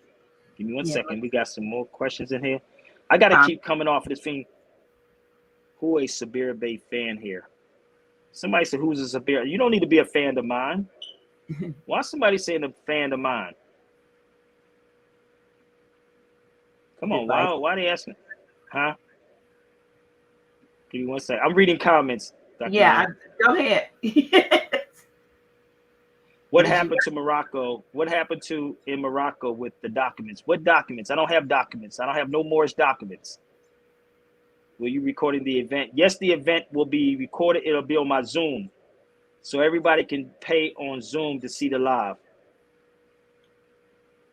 So I'm moving down. Sorry, I'm just reading these comments. Sabir is a legend. One of the first persons I saw soaking this at least. I'm trying to read all these comments. They real small on here. It's different when you ain't on your computer, boy. I'm on my phone. Has Sabir considered traveling to Florence, Italy? I was going to go there, but the way my checking account is set up, I had to remove some money. Would you want to help me out? I have a cash app. $ Sabir Bey. $ Sabir Bey. I do have a cash app. Cause you know what I was going to do, those, Dr. Naila? They have a statue, and y'all can look it up. It's called the Four Moors. I was on the island of Malta. If you don't know what Malta is like a small island. And then Malta, Malta. And if you go to my Instagrams, my Facebook, you'll see me I was speaking to a Spanish dude in Malta. And on top is a clock. It's a Moorish clock in Malta. You can Google Moorish clock in Malta. So you could take a ferry directly from Malta over to Italy in the southern part. That's how close it is. I'm so serious the way I was moving. But I was going to go there to go see the Four Moors. You can look it up online. Look up the Four Moors. They in chains. I've heard it. I've seen that. I've seen that before. In Italy. Yeah, I was not too far from there. I wasn't too far from Italy, but you could jump on a ferry, and I believe that ferry was probably like 20 minutes, I believe, from Malta. Yeah, so yeah, if somebody put up the money, we make it happen. But the way my bank account was set up, I wasn't going over there because I spent enough. So and I just got back from Spain early part of December, I believe it was. I left October, November. I came back December of last year. Mm-hmm. Just got back. So yes, you know, buy some merchandise. Well, somebody say, okay. Pass the Sabir Bey, pass the collection plate. That's right. Let's go. Pass the collection plate. You know I'm a rock with everybody that's on here, right? You do know that, right? You do know. I want you can read them because I'm a rock out because you can't. No, I want you going through it, so I figure, look, you can respond to what you see. Let's go. They can come to my YouTube too. I'll be back on later on. No, let them disrespect, baby. Let them do what they gotta do. That's okay. That's okay. Pass the plate. Didn't they pass the plate when you was in church, my sister? Yeah. Dr. G? Yeah. All right, the Nation of Islam. They started at $500 something, right? So that doesn't bother me. Don't get mad at me. You can buy the merchandise while you at that. It doesn't bother me. Not one bit. Oh, shoot. Thank you, my brother. On the 22nd, I'll be at the Legacy Center. The brother Jay Morrison spot. Shout out to my brother Carlos. I'm sorry, you got to see this. I'm on YouTube too, sis. Bear with me. Okay. So my brother Carlos put up the money for this one. I don't know if you can see it. Dr. G. Can you see it? I see something. I think this is up here. The sign is up here. Let me get to it. Okay. So this is on the 22nd at the Legacy Center. Is that in California? No, that's in Atlanta. Jay Morrison spot on the 22nd. Brother Carlos is the sponsor. Is that of April? Is that April 22nd? April the 22nd at the Legacy Center, Jay Morrison spot. And that's going to give me a chance to talk to Brother Jay Morrison because he actually talks about black things. Mm. You know, so it is what it is. That's how we're going to rock it out. He said, you saying it disrespected you by pushing Noble Drew Ali. I ain't say nobody did. I don't care about who y'all push, man. Chill out, man. Get a life, man. And this is the thing, and this is why you talked about unity, Dr. G. Mm-hmm. This is why nothing's getting nowhere. They can come to my YouTube, and I will invite them on my YouTube, Sabir Bey, Sabi. I don't even gotta spell it. You know my name. Stop. You ain't gonna win it. You're gonna hurt your feelings, man. So this is why we're not getting anywhere, and this is why the unity, and this is why you say it's a ball of confusion. Mm-hmm. That's why. That's why these things are happening. Because they don't want to. Maybe it's because my locks look nice. Maybe that's what it is. You think it's because I got nice locks in my hair? My hair ain't falling out. My teeth ain't falling out. Come on, B. Maybe that's what it is. You can't stop it. Come on, people. So let's go. You want to read some more comments, or you have some more questions for me? Let's keep it pushing. Somebody says we love Grand Chic. Where's your book on Jesus? Someone asked. Where's your? Do you have a book on Jesus? No, where's their book at on Jesus? Oh, where's their book at on Jesus? Where's the book at on anything? So I mean, just whatever they know, whatever. Is it a book on Jesus out here? I do have a book coming though. Don't get it twisted. There's a book coming, but where's their book at on Jesus? Do Jesus even have a book? I know people wrote books of him, but he don't have a book. I love your show. We should do this more often. I love this. Let me see this right here. So this says, so much worshipers in this chat room. Those who once worshiped both Christianity / so-called Seventh-day Adventists and so on, along with their pastors, have now found someone else to worship. To worship now. To worship. Yeah. Ain't that kind of crazy? Yeah. Ain't that crazy? Mm-hmm. I grew up a Catholic and never worshiped nobody. I used to question. My mom used to get mad because we used to question everything we went to church with. And this is what has happened with these cats. I'm gonna make this clear for all of you. You can never. Only thing you're gonna do is get a bunch of gray hair playing with me. You're gonna lose weight, lose hair, lose them teeth. Keep playing with me because Sabir is gonna always keep smiling and keep presenting you with facts on top of facts on top of facts on top of facts. Well, you know what, Mark Savoya or whoever you are, at 1 hour and 10 minutes. Again, we've said this. We're open to hear your plan. Can you your solution? Yeah, I'm trying to figure. Can you bring them on here? I wish you could bring somebody. I can bring people. I can bring someone on. I don't make the I don't publicize the link because everybody would be, I know. No, you can pick and choose how. Listen, let me do this, Dr. Nair. Mm-hmm. Let me rock this mug. Because trust me, if you call me, you ain't going to call again. I don't care how you feel about me. I'm fine. Yeah. But I'm not going to, like Phil James Small said, you're not the encyclopedia, Sabir. Let them do their research. Let them do it. Now, I could be really egotistical too, but that's not me. But do some work. That's all I'm going to keep telling you is, where's your work at? Put your resume up against my resume. That's simple. We don't have time for this, man. Put your resume up. Like Todd would always say, you don't sit here and water this, plant the seed, water it, and stand there and stomp on the mug. You plant it, water it, walk away, let it grow. It's not about you. It's about the children. That's true. That's it. It's about the children. Right.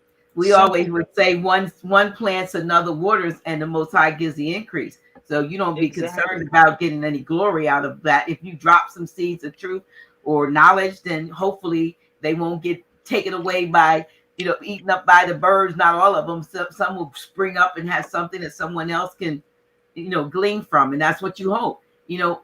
The work, the old folks said, and it is church, but I heard it in the church. I said it from the church, was let the work I've done speak for me. And that's what you got to do. You got to be about your work speak. Your work will speak for you. Let the work speak for itself. And all they do. Come on how many times a week? Maybe what? I probably come on twice a day, 3 times a day on my show. Literally. Right. It's a sacrifice. Times. It's a sacrifice. Yes. Folks, get to a place where they like, if they don't see you, like, what happened? Where are you? So there's an expectation because they need to hear what it is, or they want to hear what it is you have to say. So you have to make a sacrifice because that takes away from any personal time that you have spend with your child, with your family, whatever you like. It takes away, and folks don't always respect the sacrifice, appreciate the sacrifice. Listen, I'm not even expecting them to do that, and this is why it's funny. I'm saying when you come on something like this, and all they doing is throwing, not everyone, but throwing rocks, casting, dispersions and so forth. Look, you're not paying me for this. Exactly. Thank you. And you notice how I'm handling it, right? You don't see me stressing. You don't see me tripping. You don't see me calling nobody ages, right? Bring it. I got tough skin. I'll be on here right after I get off your show and go get something to eat. I'll be back on my show. So I'm fine with it. I'm not concerned about this, Dr. Nail. Let the people that's going to get it, my sister. Yes. It's about uplifting fallen humanity. If you have not produced, if you have not created, I can run down the line of how many people created something. Abdullah has books. Taj has books. I've done documentaries. I have done film. I have done newspaper. I have done radio. What have you produced for anybody or anyone? Show me someone that you helped. Show me a group of people that you uplifted. What state? What nation? Where were you at? Show it. So I'm not concerned about that. Show me something. What you produced.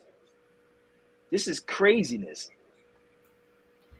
Not the N-word. It's a comment said, and this was my thought too a while ago, that MST, I wasn't even more, just the nationality and the knowledge has been around for more than 100 years. And like I said, I was angry. Like, why didn't somebody tell me? Why wasn't the highways and the hedges work being done when I was growing up, that I went, had to go through all of these different routes? And what we basically, which means a lot of folks who call me when they're just finding this knowledge and they're angry and they're confused, and they want everybody else to get it because now they see the light, and then they get angry because folks don't want to hear it. But the indoctrination is so deep and so strong, and they have to realize you were once asleep. Yes. Everybody's time has to come. Everybody has their own divine time. But in the meantime, my issue slightly is with those of us who call ourselves woke. Now Are they really woke? Yeah, I said call themselves woke.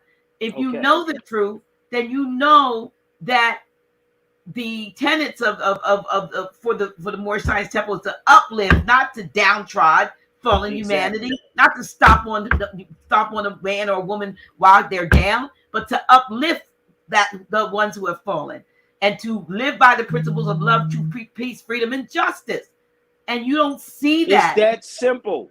So if you just go to that, I do. Listen, the first one, like when Brother Azim and I was on the video, somebody said, matter of fact, I think it was my brother Carlos. He said that if we just dealt with the first one, love. Right. The first one. I have no hate against nobody. I never say I dislike anybody. Have you ever noticed that? But you can't, I hate Sabir and he's doing this. I don't have to beg for anything. I have to do none of that. I just produce and I create, and I guarantee I'll create and produce more than them. I told you before, if you love Noble Drew Ali that much, where's your documentary on Noble Drew Ali? Put your pennies together. I could do consulting on that if you want to make that happen. So I know what it takes and what it is. They always want someone to do the work and put it out there, and then they can say, I can ride off of this. That's how people are. That's the reality. We already paid dues. Now, dudes, pay attention. I keep saying it. We paid our dues. Taj paid his dues. Abdullah paid his dues. A lot of us are paid their dues. And this is why most people walk away from this information. My brother Kamar did it. My brother Hakeem Bey did. Most people don't even know the work and the sacrifice that brother Hakeem Bey put in this with no support. This is work. We don't get checks like that. We got to lie to people or sell packages to people so people can be on board. That's not what we do. I know Hakeem Bey, how he sacrificed his family. I did the same thing with my son. We sacrificed for this. We sacrificed for the upliftment of our people. Because let me tell you something. I'm not Taj. I don't care about your criticism. See, Taj don't have social media. I don't care, and I can go head to head with any of you. I'm not interested in anything that you're saying. If I'm wrong about something, then you present your evidence to me. I never sold package. Taj never sold packages. And I believe, Dr. Naila, this is the reason why, because I'm in their pockets. I'm in their pockets. They can't sell that stuff to nobody anymore. And that's what's going on. Wow. I'm trying That's to think crazy, man. where this is. I'm trying to. Yeah, you're right. There's some serious negativity in this chat. There he is, but No, it's negativity because it's them. They don't have an issue with Sabir. They got an issue with themselves. Yeah, it's a reflection. It's not about me. It's them. It's not me. That's all you do. That's all you gotta do is let people talk. Let people talk. They're gonna tell on themselves, and they do it every time. But if I see them in person, yo, can I get a picture, bro? Like I told you about the picture before when the brother took the picture with Taj. Someone said, yeah, and then then diss him. Yeah. Come on, B. I know people. Said they need you back in Dallas. I'll be back in Dallas soon. Soon as if they got a budget, we can make it happen. You know, because I'm going overseas soon. So if somebody got a budget, you can make it happen. My email is it's 2 emails I'm gonna give you. The knowledgeverses@gmail.com. You have to spell verses with Z's. Knowledgeverses@gmail.com or Sabir Bey radio@gmail.com. Again, Sabir Bey radio@gmail.com. If you read down in the description of this program, those links are there. Okay, cool. In the program description on YouTube, those links are there. Yeah, do have it there. You want it? Shoot. Yeah. We got to do something at the House of Reawakening Minds. Yeah. I'm waiting to schedule some things for this year. So look, I'll let you know. You know what's funny, and I tell people this is I barely do shows, and you'd be surprised how many people get mad at me, Doc, because I don't just get on their shows because I want to know their intentions. I did they interviewed me when I was in Manchester in the UK, right?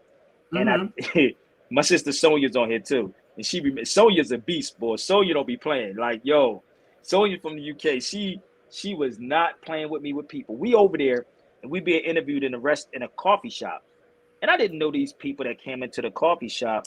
And shout out to my brother Marcel, also who brought me over to the UK.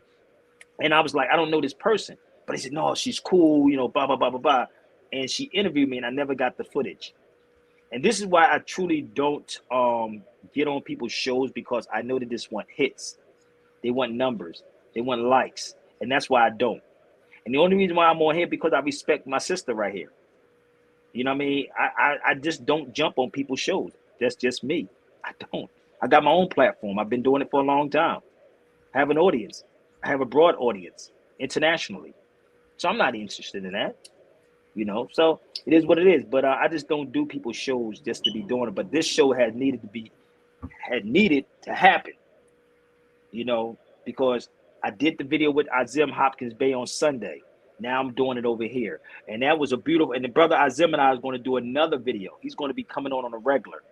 So I think we're going to do a Zoom, so to squash this. And this is what I'm doing to uplift fallen humanity. That's what I'm doing. I'm going to bring Azim on, not these wannabe cats that get mad because I'm not bringing you on because you want to get a shot on Sabir Bey's platform. Even if I brought you on the platform, you got to know how to keep the audience on top of it. Right. You have to know how to keep an audience. And the one thing I've learned in radio, let me share this with y'all. I did radio from 12 to 3 in the morning. Rest in peace, Cody Anderson. Cody Anderson used to be our old GM from WRD. He did HAT and I think DAS. Cody Anderson said, if you can keep a person's attention at midnight, you're good. Let me tell you this again. He said, if you can keep a person, and I did from 12 to 3 in the morning.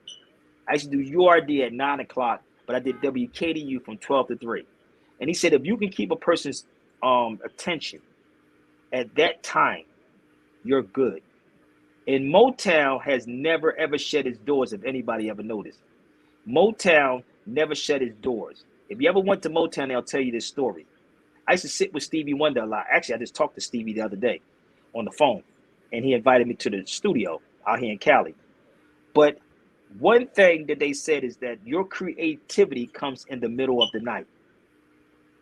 They never shut the doors in Motown, because when you have a thought or something comes to mind, you start jotting it down. So they would go to the studio and make hits. While y'all sleep, Sabir Bey works. Anybody know my sleep schedule? I go to sleep at 3 or 4 or 5 o'clock in the morning and wake back up about 8 or 9 o'clock. So your creativity comes in the middle of the night. So I'm a grinder, and I will be on a plane, and I will be on a train, or I may be in cars for hours. I've been on trains for hours overseas, buses for hours. So I'm busting my ass to get this. So you should know how to bust your ass and get it too. It's very simple. It's simple. I don't have to follow nobody. I follow this. My heart. That's it. And my heart is about uplifting fallen humanity. It's that simple. Yeah, bro. Okay, so what else we got on here? Teach them government structures. Somebody said teach them government structures. What is the 3 branches of government? How about that part? Let's go to this one right here. Adrea. Where is it? I'm trying to see. You see Adrea? I don't know where we at. Adrea Blackwell. I'm sliding up and down. I don't know where. Okay, I'm just punching on the links right here, but it's Adrea Blackwell. She said teach them government structure. Right? I don't know if you see it yet. Let me give you this government structure real fast, right? Go ahead. Well, the 3 branches of government is legislative, executive, and judicial. Am I right? Mm-hmm. Okay. So just what if? Let's throw this out there. What was Marcus Garvey dealing with? What was Marcus Garvey's mission? Economic. Well, you said it. Economics. Yes. All right now. What was the nation? What's the mission of Noble Drew Ali? Civics. Nationality. Nationality. Knowledge of self. Yeah. What is the mission of the Nation of Islam that Elijah was bringing? What is the FOI? Fruit of Islam. What is the fruit of Islam? I don't know. Security force. That's your police. Okay. That's your 3 branches of government right there. Your legislative, executive, and judicial. That's why I sit with each and every last one of them.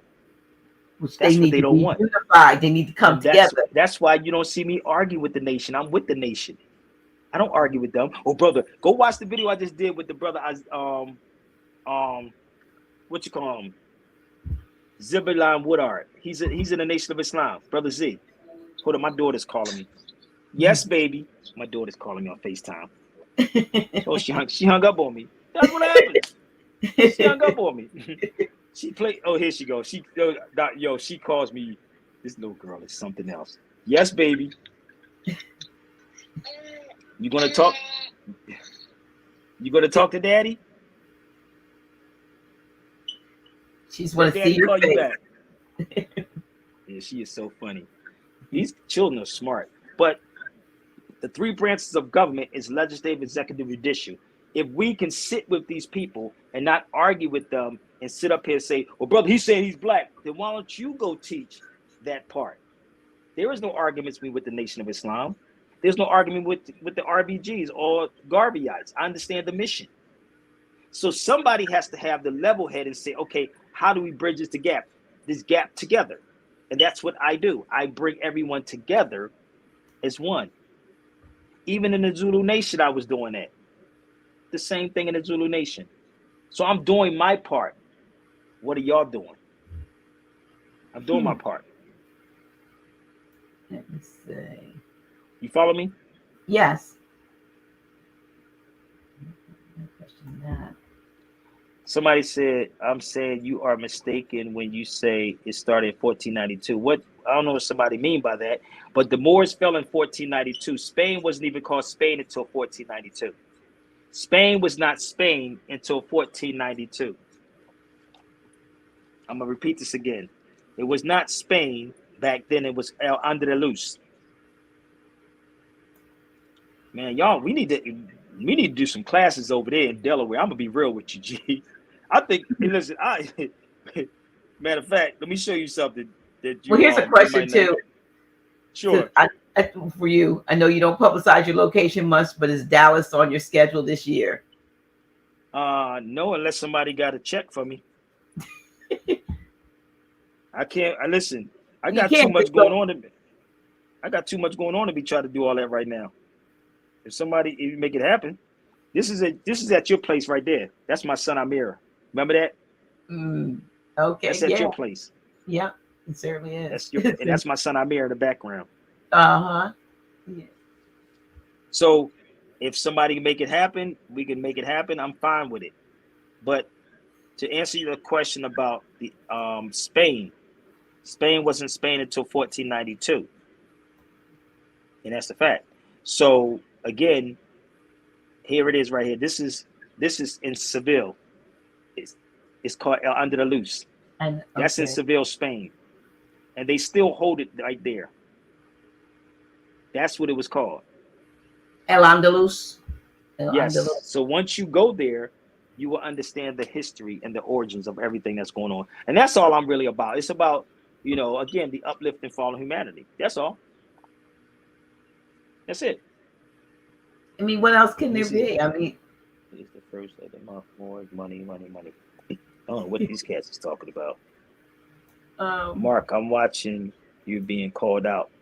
Yeah, a lot of these cats gonna be called out, but they can come to my YouTube. I'll be live. Sabir Bey YouTube channel. You can come over there. Was it with Todd? He said Todd always mentioned that name. Yep, Todd do always mention that. Todd is watching. Shout out to brother Todd. Yes, Portugal was part of it also. Bear with me, Sister Diana. But yes, Portugal was part of it also. okay. Give me 1 second, Dr. Nyla. Uh-huh. Give me 1 second. My book is kind of beat up, but anyway. This is the book I took to Portugal with me. The Portuguese in West Africa. Okay. I took this to Portugal. Actually, this is the one that's kind of beat up, but it's the Moors is mentioned in here also. But I have 2 of them. But yeah, there's a castle in Portugal which is called the Moorish Castle in Portugal. And when you're there, they'll tell you also that was part of Africa too. So Portugal was part of Africa. Spain was part of Africa. All of it was part of Africa. All of it. So we got to teach the young ones, the babies, that we're more than slaves. And that this whole bickering back and forth on social media is not it. It's not it. So again, I'm not here to condemn anybody. Just put your clean glass up beside what I'm doing. That's what Elijah Muhammad said. Put the clean glass up beside the dirty glass of water and let the people choose it. That's it. I believe if everyone would take your advice and take responsibility for getting ourselves, I'm including myself in there, we get ourselves individually right, and then it'll be right. We have love in our heart and honor in our heart. That's going to be an outpouring and outflow, and it's going to energetically flow together, and unity. I'm always into that 100th monkey theory. If everybody deals with love, you don't know when you get to the tipping point when everybody's going to feel. If enough people get there, then we can move to that next level. But as long as we are, we can, like I said, we can agree to disagree, but let's disagree. No, let's not have open knockdown dragouts in public. If you have something that you need to, let's learn how to take what we need to discuss in private, like others do, because they present themselves as a united front. Well, we don't know what happened in the back room, but we know when they finish, they come out and they're holding hands in unity. They saying the same thing. They put the same propaganda out, but not us. It is obvious. It is very evident that you can see our weak points. You know where our weak links are. You know who. And on social media. Absolutely. That they created. Social media. That they created. You know what I mean? So now we can go back and strategize off of their, lack of unity, because here it is. It's right here in the public's eye. Carter G. Woodson, I believe it was Carter G. Woodson, got a book out called The Study of the Negro. It's a book called The Study of the Negro. Oh, not the miseducation, because I know I got the miseducation, the education of the Negro. Yeah. No, it's one called, it's a journal called The Study of the Negro, but this is another Carter G. Woodson's book too. Okay. Negro in Our History. If you could find this, try to find this book. It speaks about the Moors in here too. Okay. I believe I paid $200 for this book. Wow. $200. Oh yeah. $200. But let me just show you something before we even get off here. But that's in Portugal. That's the Moorish castle in Portugal right there. When I went up to the Moorish castle. So I took that book with me when I went up there. And if you look at my backpack, I had the book inside my backpack. Let's show the youth this. That's the Moorish castle in Portugal. If you go up there, and I had that book with me when I went up there. So I'm not just making these things up. Get out your feelings, B. I don't care about your feelings. Show me some receipts on what you have done. It had nothing to do with tripping ego, none of that. None of that. I actually found the book on, if anybody's on Scribd, the Negro in Our History. No, let me tell you about that. Bear with me. They bought the wrong book. They bought the wrong book. Yes, it's 400-something pages. Be very careful. This guy bought the book. It's 420 pages. It's 900-something pages. Okay, yeah, this is 420. Oh yeah, that's what this brother bought the book, and he said I got the wrong one, and he showed it to me, so he had to really go pay the $200 for the book. Okay. So no, not that one. Nah. Well, if you want to, this is a free one, so just read part of it. It ain't the same though. Okay. It's not the same. Don't cheat yourself. Treat yourself. I tell people that. Don't cheat yourself. Treat yourself. You see this? Let me show you something. You see how many pages that say? No, but I see this more than 400. Yes, it's way more than 400 pages. It's way more than that. But yeah, and again, man, this is about unity, man.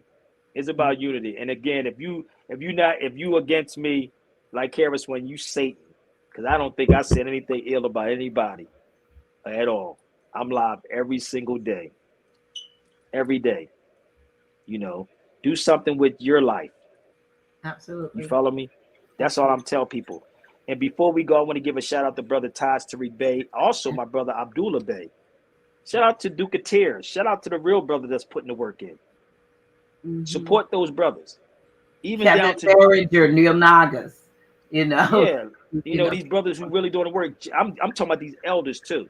Leonard Jeffries, James Smalls, Phil Valentine. Support those people. Support them. Because they're the ones that need it. They're the ones that need it. They may not say it, but they're the ones that need it. And you, because you're an elder too to me. So you too. Support my sister, Dr. G, at the House of Reawakening Minds. I'm being real. That's how it is, man. Let's support those places because I know what it takes to actually keep up a building. It takes a lot of money to keep up these buildings. Water costs, electric costs, all of it costs. So support the sister. You know? I appreciate the, those out there, if you've not, you can help me out by just subscribing to the channel. Hey, subscribe and like and check us out from time to time. With greatly appreciate that, So trying to bring information and confirmation and inspiration isn't easy. You know what I mean? It's not easy because you can't please everyone.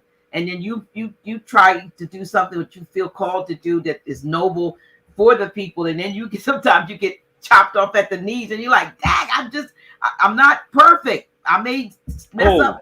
My intentions are pure." Go ahead, say it again. Your intentions are what?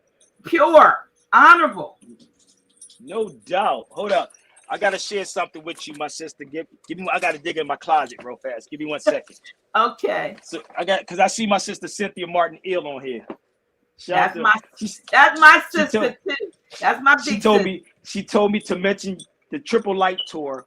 She told me to mention the Triple Light Tour that she actually has with Brother Taj, Abdullah, and myself. It's called the Triple Light Tour, and this is actually an award she gave me back in, I think it was 2016.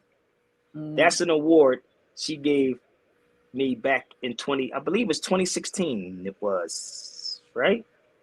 So that was one. And shout out to the Zulu Nation, because this is what the Zulu Nation gave me in 2014. Awesome. 2014 about the work. Okay? So shout out again to my sister Cynthia Martin Ill out there in Houston, Texas. But she told me to mention the Triple Light Tall. That is my sister. Yeah, we are. Look, that's my sister, and yet I know you all have to go back and do another. And one thing about Sister Cynthia, she does it. Go ahead. She does it top notch. She does the damn thing. She would get on me hard body about people. She would like leave people alone. You do like Cynthia be on me. She don't give up. I hear. She don't.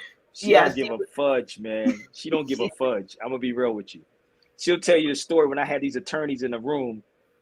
When I was in Houston, Texas, at the Shape Center, and it was 3 attorneys in the room. And after it was over, they knew exactly what I was saying. They said, "We agree with what you're saying, but we couldn't say it." So shout out to my sister Cynthia Martin Ill, man. You know, again, let your work speak for itself. Yes, I want to thank you so much for coming on the show, and appreciate you. You know, appreciate it. And like I said, I certainly have not known. We haven't known each other as long as you and Taj, but at least I've known you as long as I've known Taj, which has been about 11 years, 10 years. So it's been, time flies. So yes, I appreciate you coming on the platform. I mean, because you know me, you know me, and this isn't about numbers or anything. This was about. Yes. I had hoped we could, I hope we could come up with talk about solutions, but there was no way that I know we could fix anything.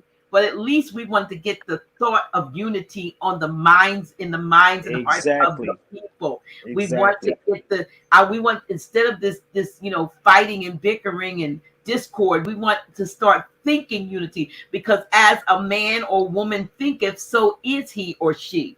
And so if your mind is all about who you want to oppose, then opposition and fighting is all that you're going to manifest. But if you want to manifest peace, then be peaceful. If you want to manifest joy, be joyful. Love, be loving.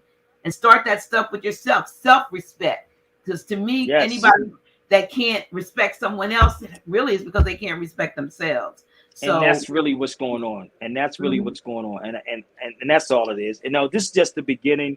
Like I said, this is just the beginning of what. And I try to stay away from a lot of this, but I believe people's like, yo, but you gotta say it, Sabir.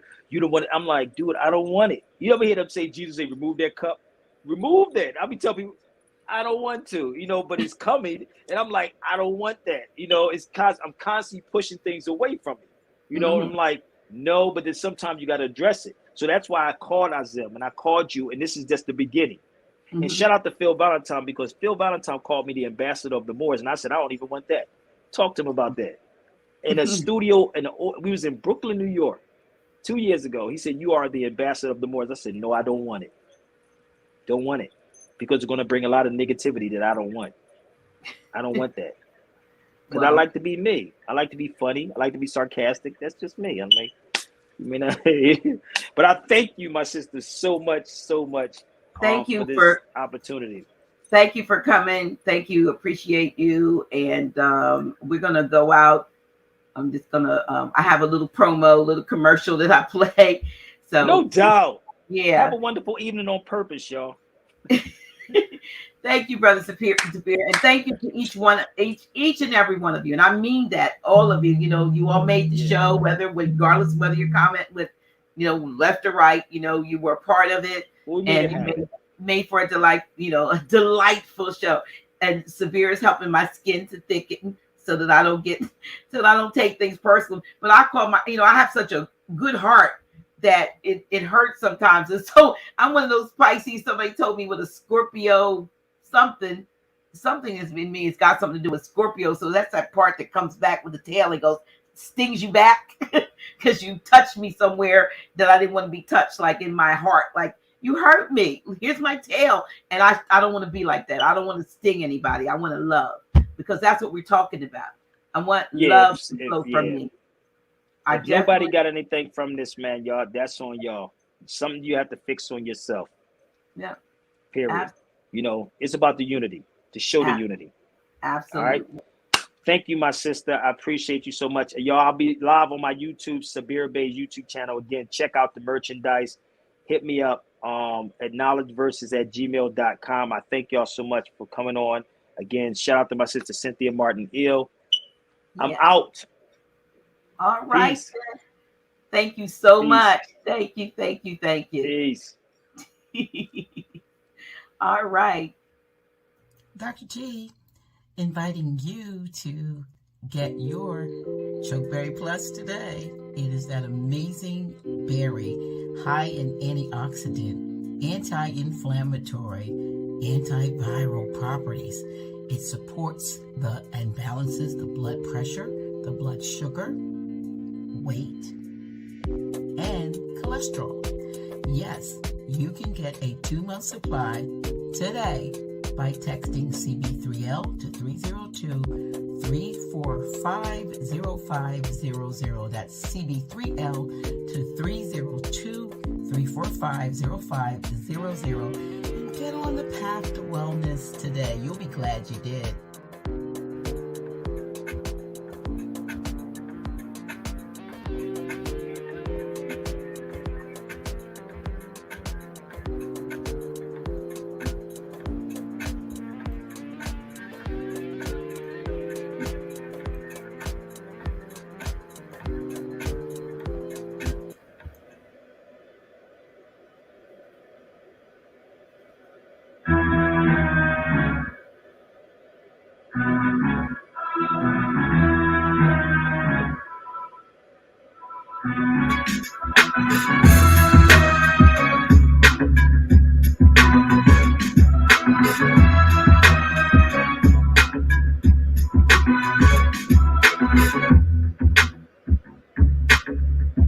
Dr. G.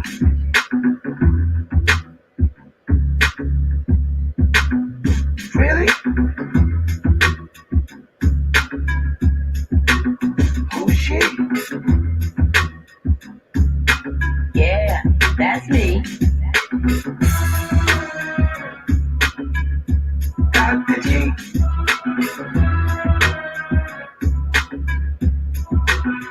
Really?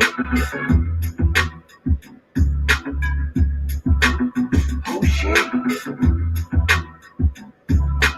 Yeah, that's me. Dr. G.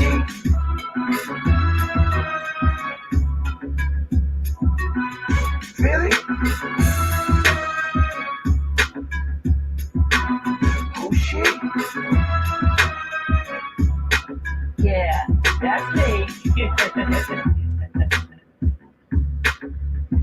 Dr. G.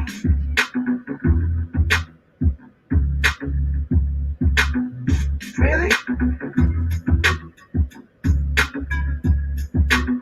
Who's she? Yeah, that's me. Dr. G.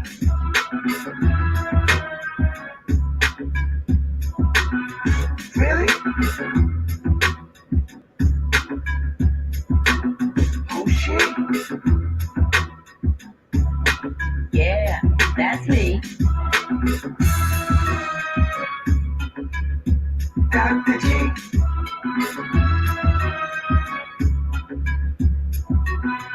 Really?